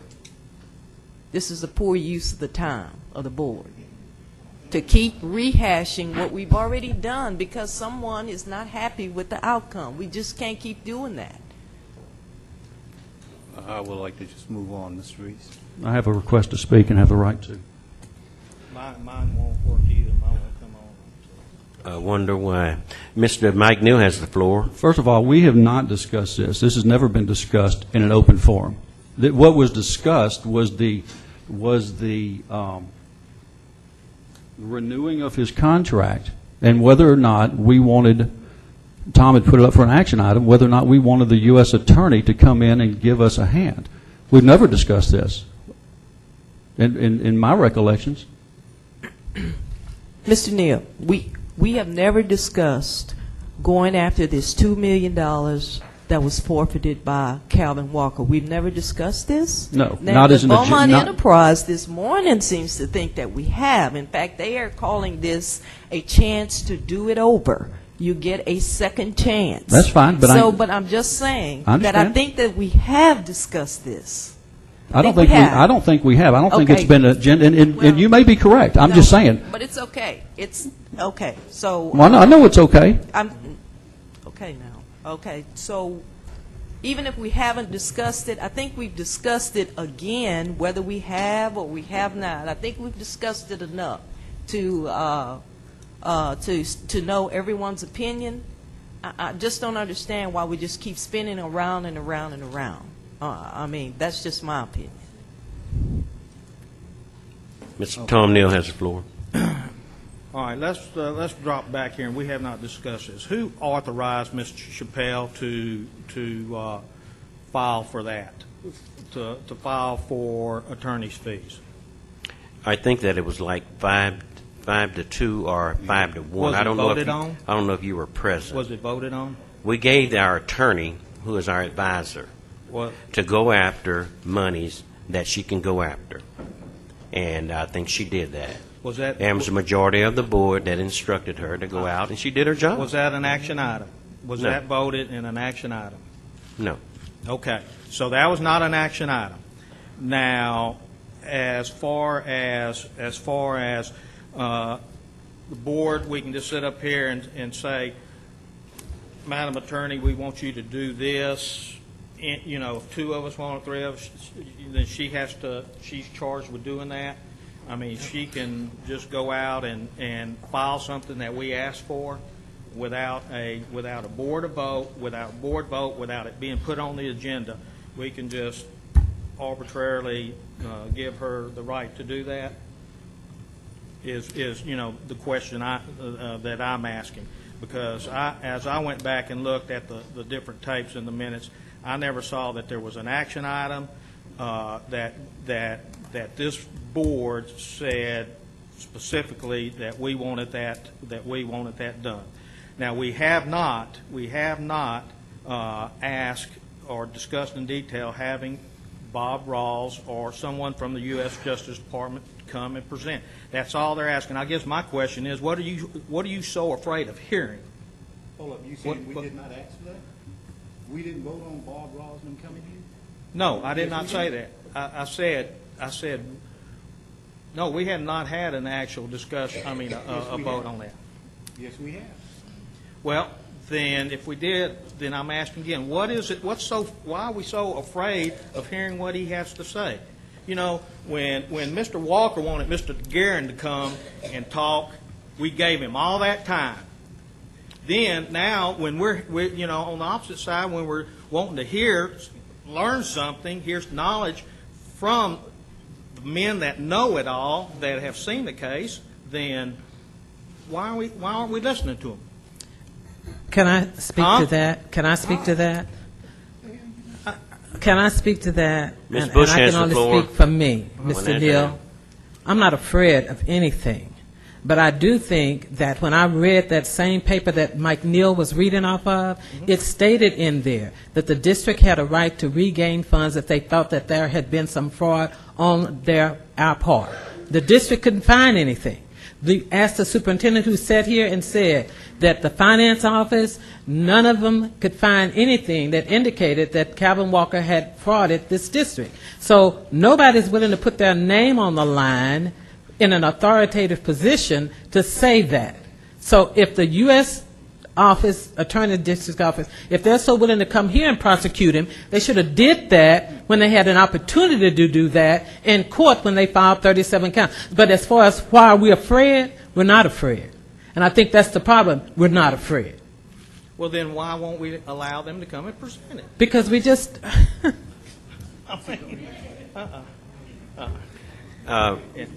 Madam Attorney, yeah, our attorney, Ms. Spell. Mr. Reese, I have not been informed by the U.S. Attorney's Office that they are extending the deadline that they sent to us to file a claim in forfeiture. And I've not talked to Lockhart since he sent me that claim.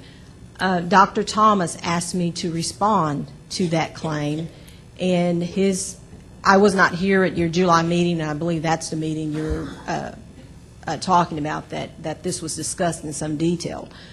He informed me that the consensus of the board from that meeting was that you were not going to proceed in going for funds based on fraud. I believe that prior to that meeting, you were all given the documentation from Bob Rawls' office. So you had that at that meeting. So that was a topic of discussion at that meeting. It is correct that the district witnesses on the stand, the testimony is not consistent with what the FBI agent's affidavit is. It's just not consistent. One big part of this, one big part that prevented a conviction in this case, and it was upheld by the judge, is that these contracts that we're talking about individually were not proper as far as maintenance contracts are concerned. that the work that Mr. Walker did for the district was not maintenance. TEA alerted us to that. I think I've talked to the board about that fact, about the work not being maintenance work. The judge in this case also ruled that this was not maintenance issues. And that is the linchpin of, that was the linchpin of the prosecution in this case. And I can tell you that either I sat for most of the testimony or someone from my office was there. But certainly when district employees were testifying, the testimony was that the documents that you're referring to, for the most part, were not submitted at the time that payment was requested. There's testimony to that, and that's not in the affidavit. It is clear that when we talk about value for work, that the actual work was actually done. So there's a disconnect with actually what was said to be out there, what, I want to say widgets that were out there, but the things that the district hired Calvin Walker to do on these sites was actually done. And there's a disconnect between, well, if the items were actually done, where, we can say, yeah, he cut and paste and those things were going to be sent to, the IRS, allegedly, for accounting. But it is uncontroverted that the work was actually done. So there has to be a cost for that work. And it has to be more than, well, we can't find, that this was, in an invoice. The work was done. We've had witnesses from maintenance who testified that they checked prices, contrary to what the prosecution's witnesses said, that when they checked prices, that sometimes the price that they checked was more than what Mr. Walker actually charged us. So there, you have to think that there were 12 people on this jury, and they weren't, BISD employees, and they could not come to an agreement that there was a conviction, there should be a conviction in this case on any of those counts. The actual charge is a tax fraud charge. Well, tax evasion or delay in payment of taxes. It's a misdemeanor. It is not my position one way or the other whether you should go after those funds, but I do have to tell you that the requirement is that our claim be verified. So that means someone has to swear to it. So I don't know where we don't need an affidavit. It has to be sworn to. So someone has to swear that we're a victim. I have to assert why we are a victim, why we have some kind of ownership in these funds that are out there. Now, the very bottom of a loss, even if you're saying that we were defrauded, is that we certainly spent excess hours in gathering information, in witness preparation, in district witnesses being away from the school district, and attorney time for being there with those witnesses, that the district is out. So that is an administrative cost. I was instructed by Dr. Thomas that in responding to the claim, we did not file a lawsuit. We responded to a claim that we received from the U.S. Attorney's Office. And in responding to that claim, that if there was a way to recover those costs, those administrative costs, that the district certainly is out, that we could do that.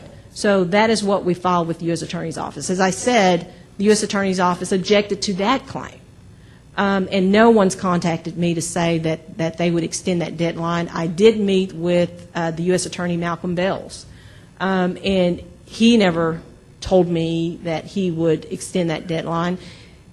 I'm not saying that they won't, but I'm telling you that no one's contacted me to do that, either on the phone or in writing. And certainly the deadline I received was the written notice that I sent to all of you with the 35 days on it.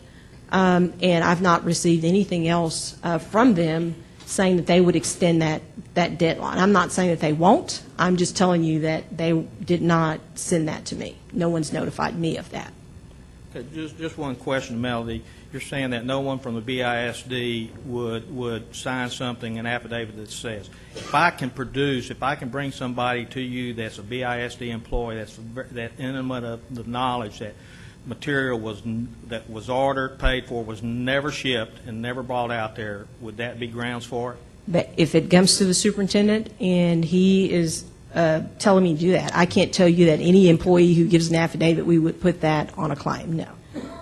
No. Thank you. Okay, I guess in summation, if they say the U.S. Attorney wants to talk to you, could you find out, if that's okay, we ain't got to vote on it, could you find out if that is so, and maybe they have a way to Based recoup the on funds? the assertion that somehow they contacted me and told me something about extending the deadline, I'm going to make that call anyway. And also, I would like, for me, myself, and maybe other board members, I'd like an Attorney General opinion if we can recoup those funds. Thank you. If the Attorney General, he's going to be, they're going to be in charge of the funds once it goes The U.S. on the Attorney judge. General. Yeah. There's no motion on M. Ms. Bush?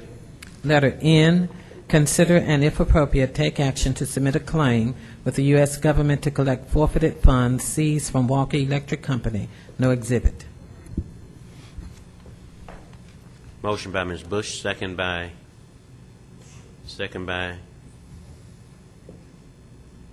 Mr. Terry Williams. Oh, second by Mr. Tom Neal, that we accept action item N. Is there any discussion? I don't know if that's you, Ms. Bush, or if that's Mike. Who's next? Mike Neal has the floor. One at a time.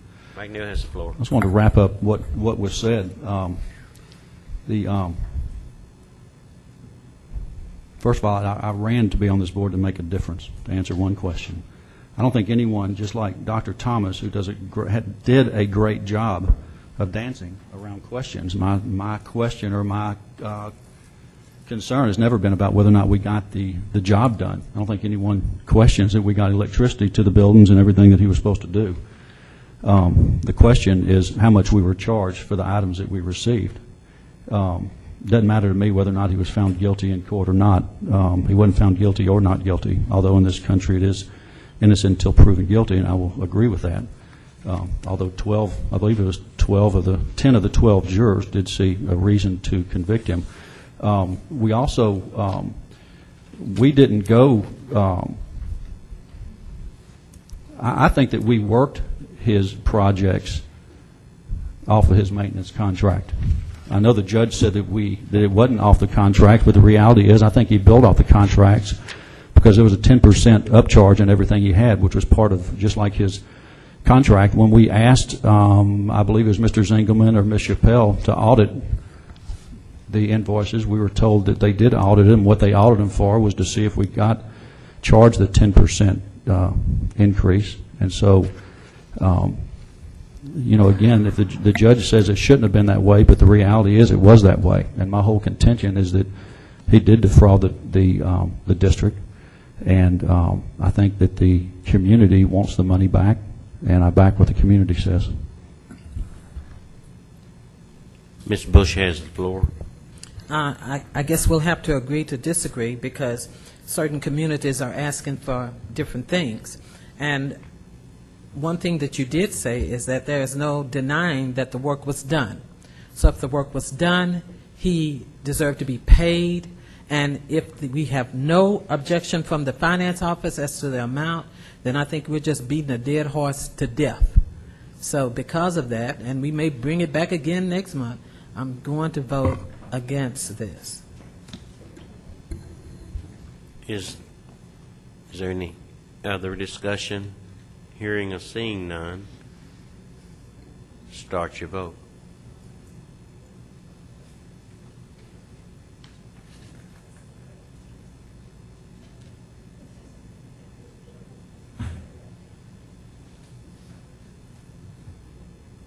Motion failed.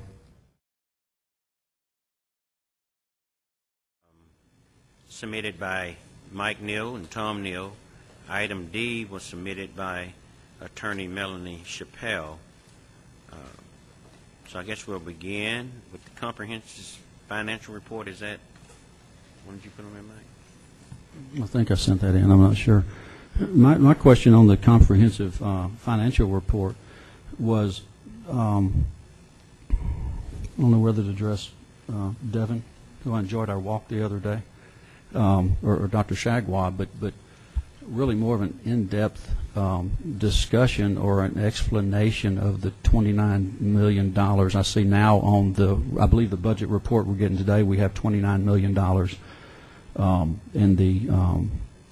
in the general fund, but just some kind of an explanation about how the numbers that we had at the unaudited that we received in September for August 31st, speaking specifically with the general fund, and what we ended up with in the audited figures, and how we were so far off. I'm not going to. It was more than $10 million, but I think that you caught the trustees off guard because we didn't realize, that we had gone through that much money. And I went back and looked at all of our the reports that we had gotten each month, and I don't see where it came out. I did see where we approved about $7 million going into the fund throughout the year, but just some kind of an explanation of how that ended up, that it wasn't on our reports throughout the year, or even all the way up until this month when we got it.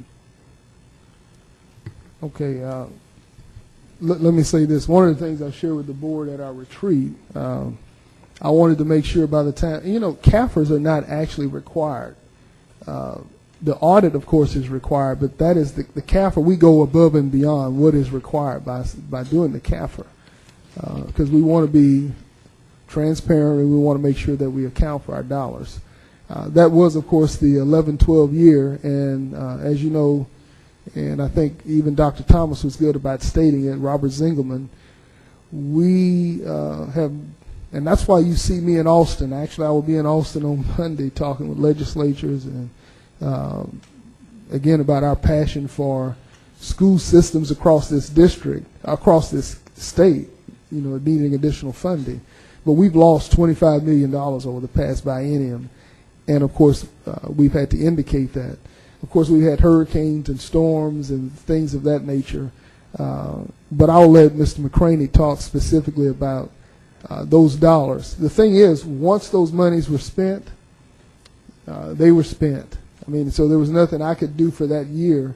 But what we are trying to do is make sure we put processes in place, as I shared with you at the retreat, so that you are a little bit better aware of what we're doing and how we're doing it. So, Mr. McCraney.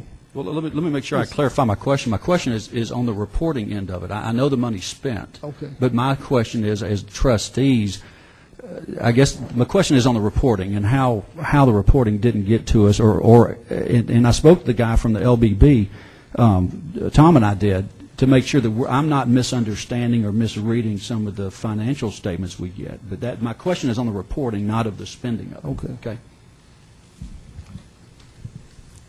Mr. Neal, what generally happens every month when we bring the board exhibits, because it's unaudited, the number that's shown in fund balance is always the number that's shown from the prior fiscal year. That's the audited number. Mm-hmm. And as it changes, we don't go in because the fund balance changes daily. So there's an excess revenues and expenditures line on there. Because if you see right now, we have an excess over $50 million. But that's not, so if you combine those two numbers together, we have a fund balance of almost $80 million. But that's because we took a huge amount in this prior month for property taxes, but that money's going to be drawn down. But that $29 million number pretty much stays. It's going to stay all the way through the year until we go through and we get the actual final numbers, and our auditor says, okay, all the information we presented, everything he's looked at, that's the number he's okay with. That's why we show it as unaudited, because that number doesn't change, because the fund balance is just generally a historical for the prior fiscal year. Okay, so make sure I understand this. The $40 million that we showed, and the 40 was floating maybe a couple of million, was based off the audited figures from the previous year? Yes, sir. And so this year we will see 29, maybe 30, maybe 28 floating throughout the year. Yes. When realistically we're not sure. I mean, we shouldn't go off that as a set figure of how much we have in our fund. Correct. Is that? Yes, Am sir. I We have to understanding look what at you're saying? yes, sir, because we're just presenting that historical number, and if we need to, we can get with Dr. Shagwar and work on how to give you a snapshot of what we actually have cash on hand and what's receivable, because also your fund balances, cash are also receivables, but we can work on giving you all maybe a summary or something that shows a snapshot in time. But that's actually what happens. You're looking at just the prior year audited numbers because that's what our auditor has signed off on. Okay, so that I'm just going to pick a month, say in June of this year. Will you be able to identify closer to what that fund balance really is then? If you, besides having, I mean, do you understand the, I guess, the concern of us finding out we've dropped down to 29 million? Yes, sir. And I will take it upon myself, and I've discussed this with some of the people out in the community. I should know that if we're okaying spending $6 or $7 million of it, you know, we did okay the spending of the fund, from what I understand, correct? I mean, because y'all bring it to us every month.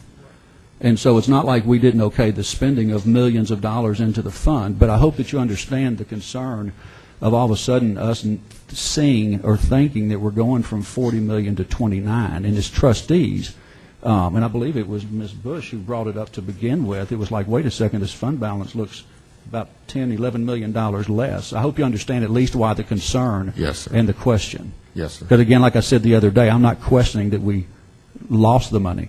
The money's there. The money was spent. It's just the reporting, because, you know, as you know, we get a lot of phone calls from people. So I appreciate, and I understand more what you're saying, and I appreciate you, I guess, elaborating on that. And let me clarify.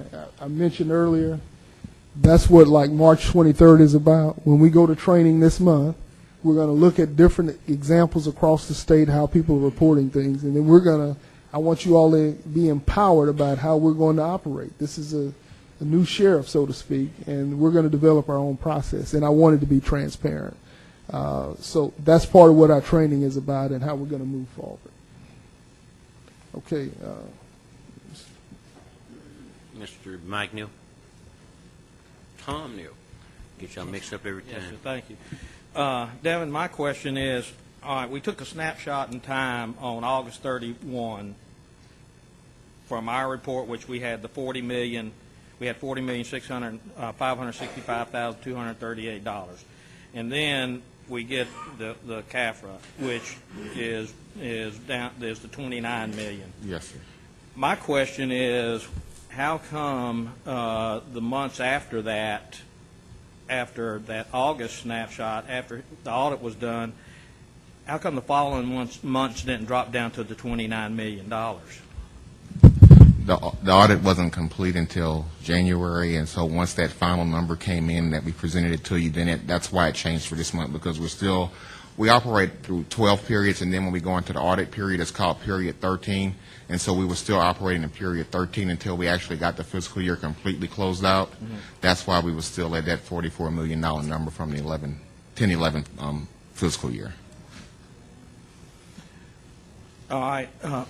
I'd like to make a request, because this is, $11 million, and I think we owe it to the community that we get a itemized justification of what that $11 million went to, so that we can show to the public, not that we all said the money was spent, but I think we owe it to to the community to explain to them where a large portion of our reserves went to. Yes, sir.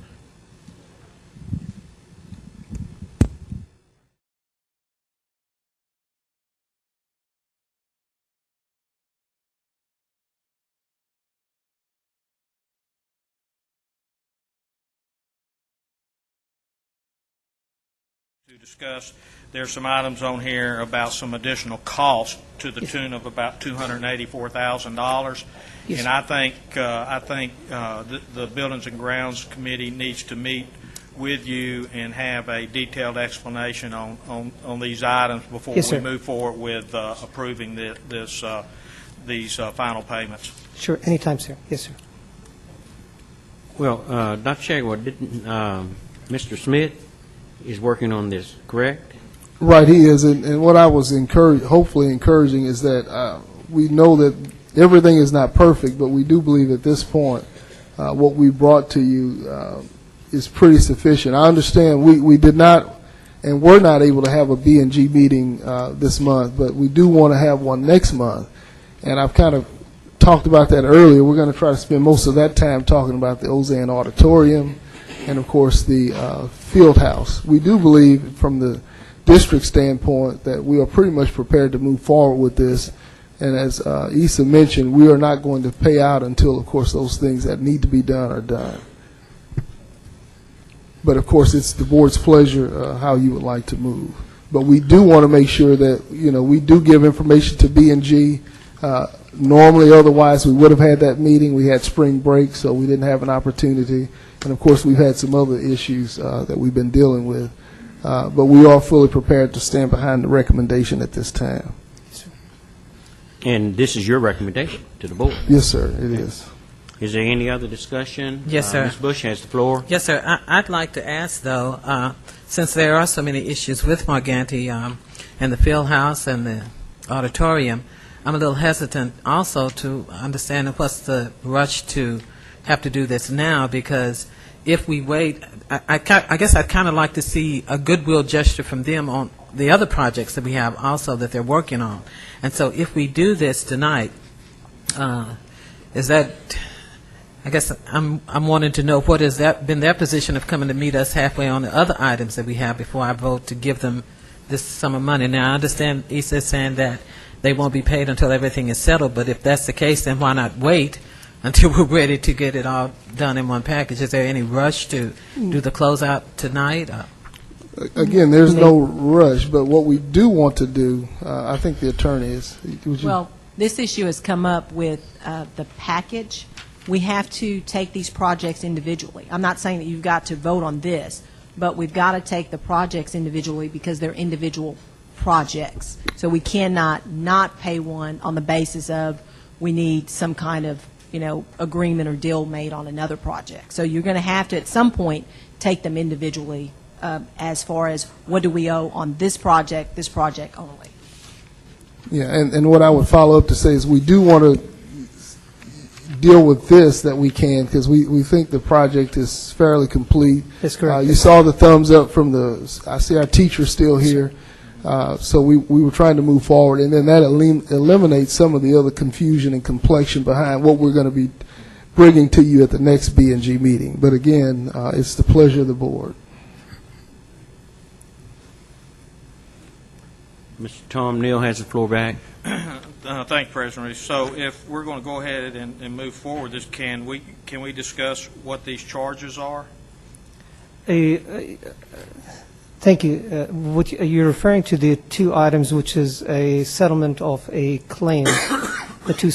We had 4 claims on 4. We had 1 claim per project on 4 projects, a total of 4 claims. And I personally looked at all claims, did an evaluation, looked at the records, and this is the recommendation that we're making to the district based on our evaluation of the claim. We believe we need to bring this to closure, and the contractors, if I may, if I can start with Ozan. On Ozan, the contractor had a claim for delays in the neighborhood of $208,000. After in review of the claim and in review of the project records, it is my strong recommendation that we believe we owe the contractor money, because we felt that they have been delayed during the pre-construction period of the project. If you recall, Trustee, both Ozan and Odom were bundled together. And then the project was, then we discovered when the design was almost 100% complete, that there was a budget issue with Odom project. And because they were bundled together, both projects were delayed 6 months. So the contractor has incurred what I call back office expenditures due to a 6 months of delay during the pre-construction period. Subsequently, Odom was removed from the package and Ozan was allowed to move forward. So if you look at the delays that the cost the back office cost that was incurred by the contractor, it is my opinion and our opinion that we owe the contractor those money. Furthermore, when Odom was removed and from the package, Odom, the entire project was redesigned, reconfigured. We started with an 11,000 square foot facility. We went down to 7,600 square foot facility when we reconfigured the entire project, thus delaying the project further. So the contractor in this particular case also was delayed during the pre-construction period, where he had back office personnel working on the project, and also so the project was delayed. And eventually, we feel, for those two reasons, we feel that the contractor is due those money that we are recommending. I know this is just a point-blank question, but who created the delays? This is a question that, very, very good question, and I want to be, I've asked that question, and I could not pinpoint it, and with all honesty. The project we started, there was a budget that was established for the project, for the two projects. It was bundled together. There was a budget, and then it was not discovered until the project that was 100% complete and design that there was a shortfall in the Odom portion of the project. So a revision had to be made at that time. Who initiated that?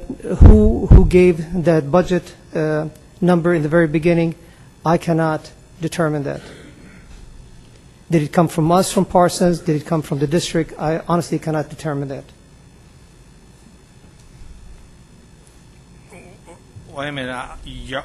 Parsons did give us the budgets. That is correct. All what I'm saying, sir, is that the project started with an understanding by all parties that this is the budget for the project. The design team proceeded to design a project based on that established budget for the project. It was not until at the end of design that there was a discovery that Odom had a problem, a shortfall in the budget. Well, I guess then let me rephrase my question. Yes, sir. Did BISD create or have any responsibility in these delays?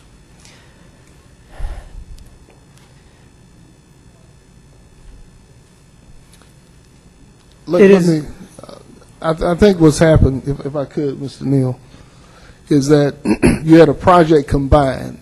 At that time, we decided to separate the projects, and I'm only going on what I've kind of deduced from a lot of this.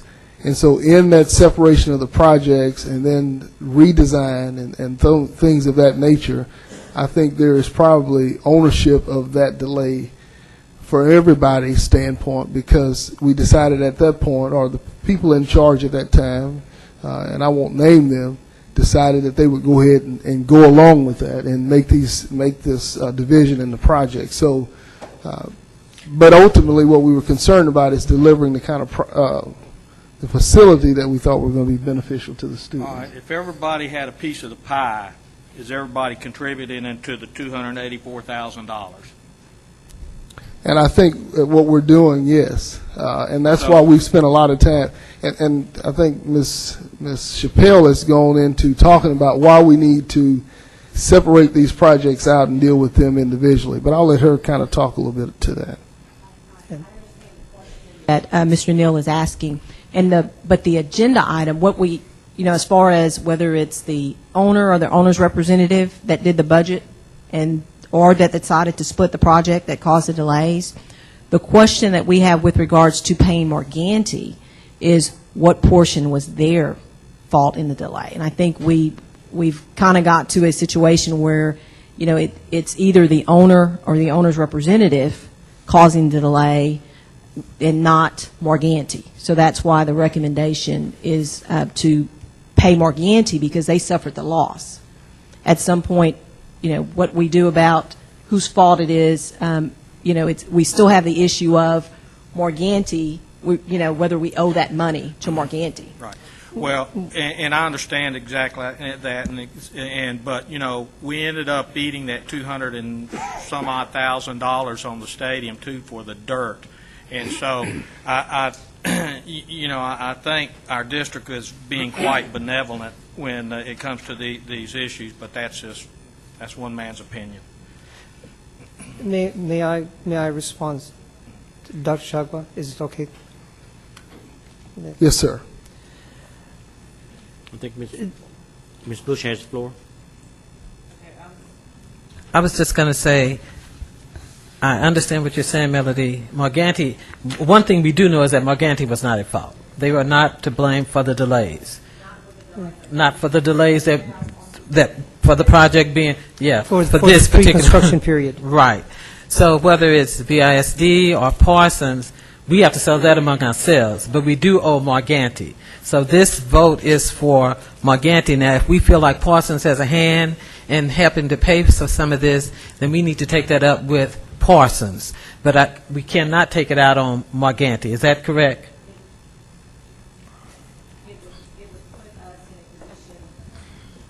It would not put us in a favorable position with something that we owe. Because regardless of whose fault it is, if it's not Morganti's fault, then we owe them. And then we've got to sort out that issue, amongst ourselves. It's kind of like me paying for my child being truant. Although I wasn't truant, I still got to pay because. Okay. All right. And I appreciate that, and I clearly understand it. But again, the fact that we have not received all the closeout documents still, I'm not comfortable in approving this. I understand.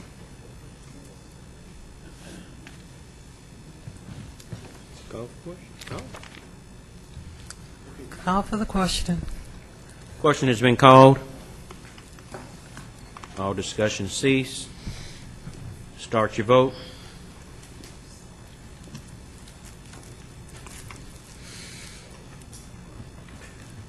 Motion passed. Thank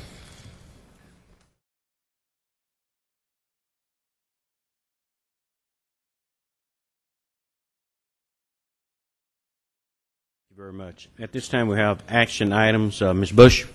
Excuse me. Sorry about that. Dr. Chagwa said we have discussion item. Management of cost plus contracts. Dr. Chagwa?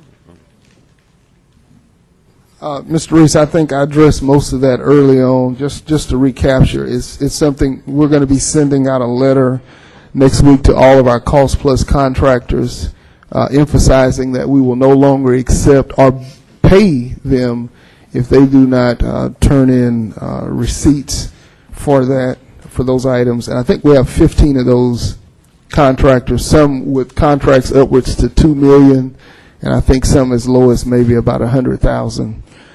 But again, what we felt like is, as we've studied those contracts, the benefit of having a cost plus contract is it allows us to get services done. There's no way we as a district can do everything on our own, and so those contracts allow that to take place. And what we like to do, of course, is to make sure that we give people reasonable amount of time to let them know what our intentions are. It's more about managing the paperwork that goes with it.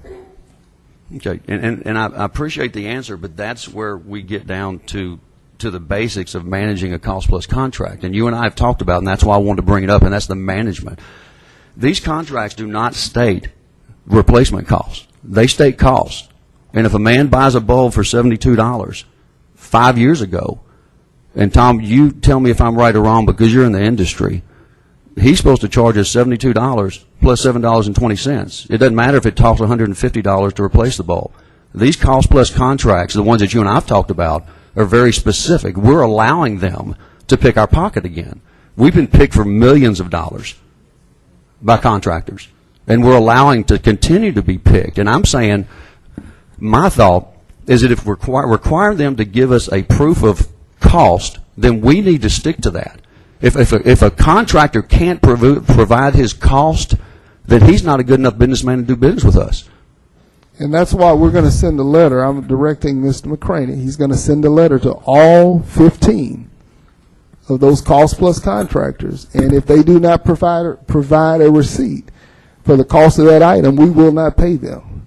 Now, I want you all as board members to be prepared to understand you may have vendors calling you saying, well, what's happening? We've been doing it this way for 20 years. You know, we got this stuff that goes on this bus, or we got this stuff that goes in this light switch.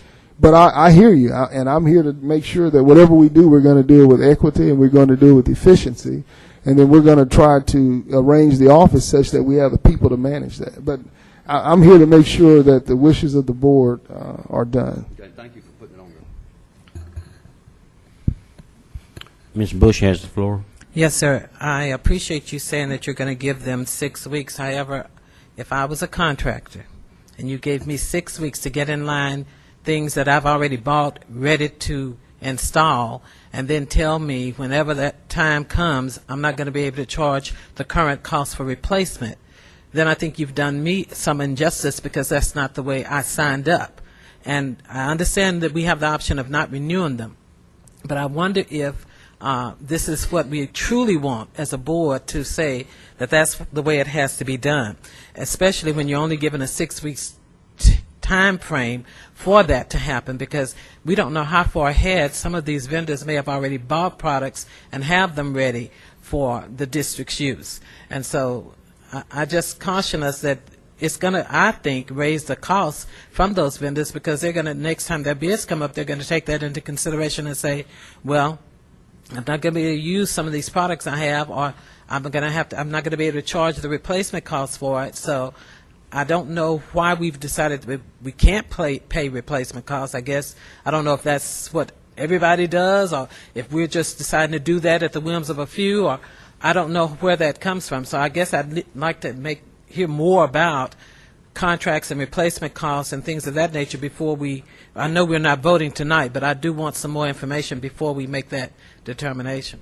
Well, as your superintendent, I do have the authority to make sure that we enforce that. But however, I'm listening. But as I've studied, I have found a lot of government processes are done that way, from local governments to state governments and federal governments, because it is an expedient way in which to get products delivered.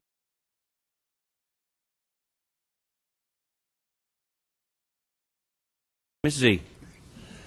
Mr. President, action item A3, amend the 2012-2013 general fund budget and accept the special revenue budget amendments. Been motioned by Ms. Bush, second by Mr. Williams, that we accept for consideration action item A3. Is there any discussion? Mr. Tom Neal has the floor. Yes, sir, President Reese, and let me open the document in here.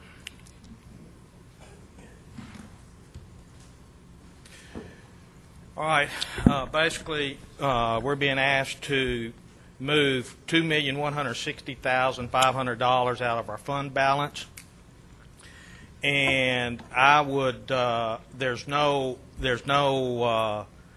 description or backup for how these items break down or what they are. I think we would be very irresponsible to approve something like this with no detailed backup as to what are we going to spend $800,000 on in transportation. Can you give me an itemized breakdown on the $781,000 that maintenance is asking for? I asked for that earlier in the week, that we have these breakdowns, and do we have them? Okay, I'm going to turn this over to Mr. McCraney and Mr. Brooks. We can break those down. I think we did break those down. Mr. Brooks, are you prepared to talk about? Let's start with transportation.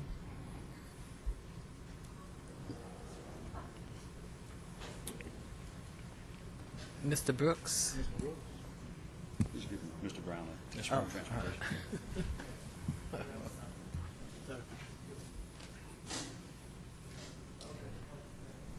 Okay. Good evening, Superintendent, Board. Okay, with Transportation, Ezell Brown, Transportation Director. Right now, about $500,000 of that is going to maintenance on our school buses to do that. We had a real good program here tonight where we honored all the athletes in our district. Everywhere they went, we transported them.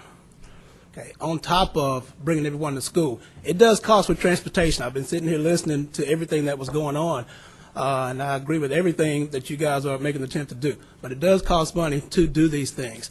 Now, we're asking for future references. We're going with summer school that's going to be coming up, having to have more than what we're looking at. But we are still transporting students, and buses have to be there. And they're in time of need. When something breaks, we don't have time. You was asking for the number of mechanics. We have 229 buses. But all those buses and everything that we need are in dire need at that time. 4 mechanics cannot keep all those buses running. So in short, we need all those buses to continue after practice, continue all the things that we're talking about here, and number one, to get kids to and from school. Now, it was a choice that we made as a district to have AC in their buses and all those things. Okay, those things do break, and we have to repair them. They cost money. Now, they can call me, they can call you, and some of them back here, they'll call us all. If the AC goes out, they think the bus is broke. Okay. It's not. But why do we have AC if we're not going to repair it or if we're not going to use it? There's a lot of money going into that. 100,000 of that, excuse me, my mouth's getting dry, is going to purchase fuel. We got to have that. Okay, and again, with the summer school situation coming up, we want to make sure that we have everything in place to cover what we have. But make no mistake, the majority of the funding that we ask for goes to repair buses.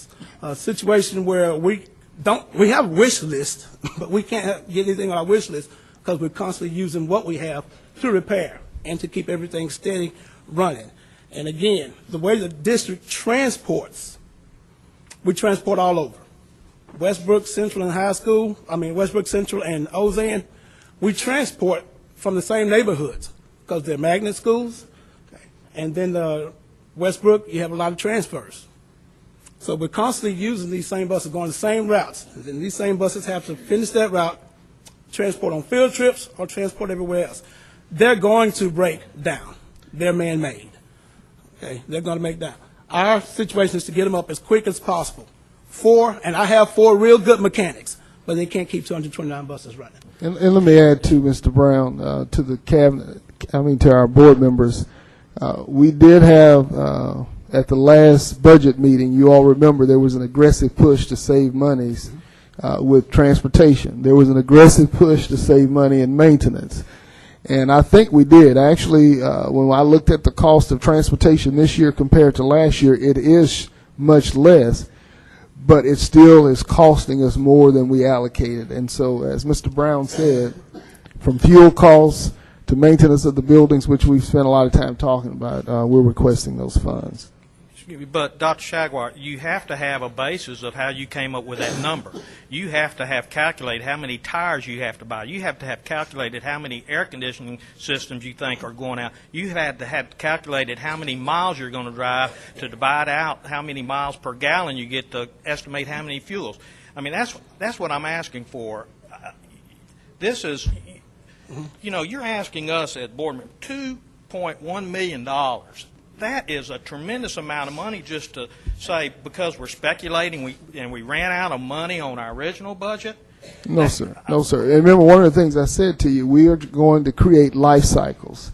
One of the things this district has done in the past is it's just operated. One of the things I told you all would do when I stepped on, I gave you a calendar, things that I wanted to do. We have to create life cycles. So, yes, I do want to know how many, do all that kind of stuff. Those are things we can look at. But right now, to finish out the year, along with these dollars that we're requesting of you, they basically have to be done. And he's explained to you, I think, very eloquently, most of those are going into transportation maintenance, and some of those are probably a third of that is going into fuel costs.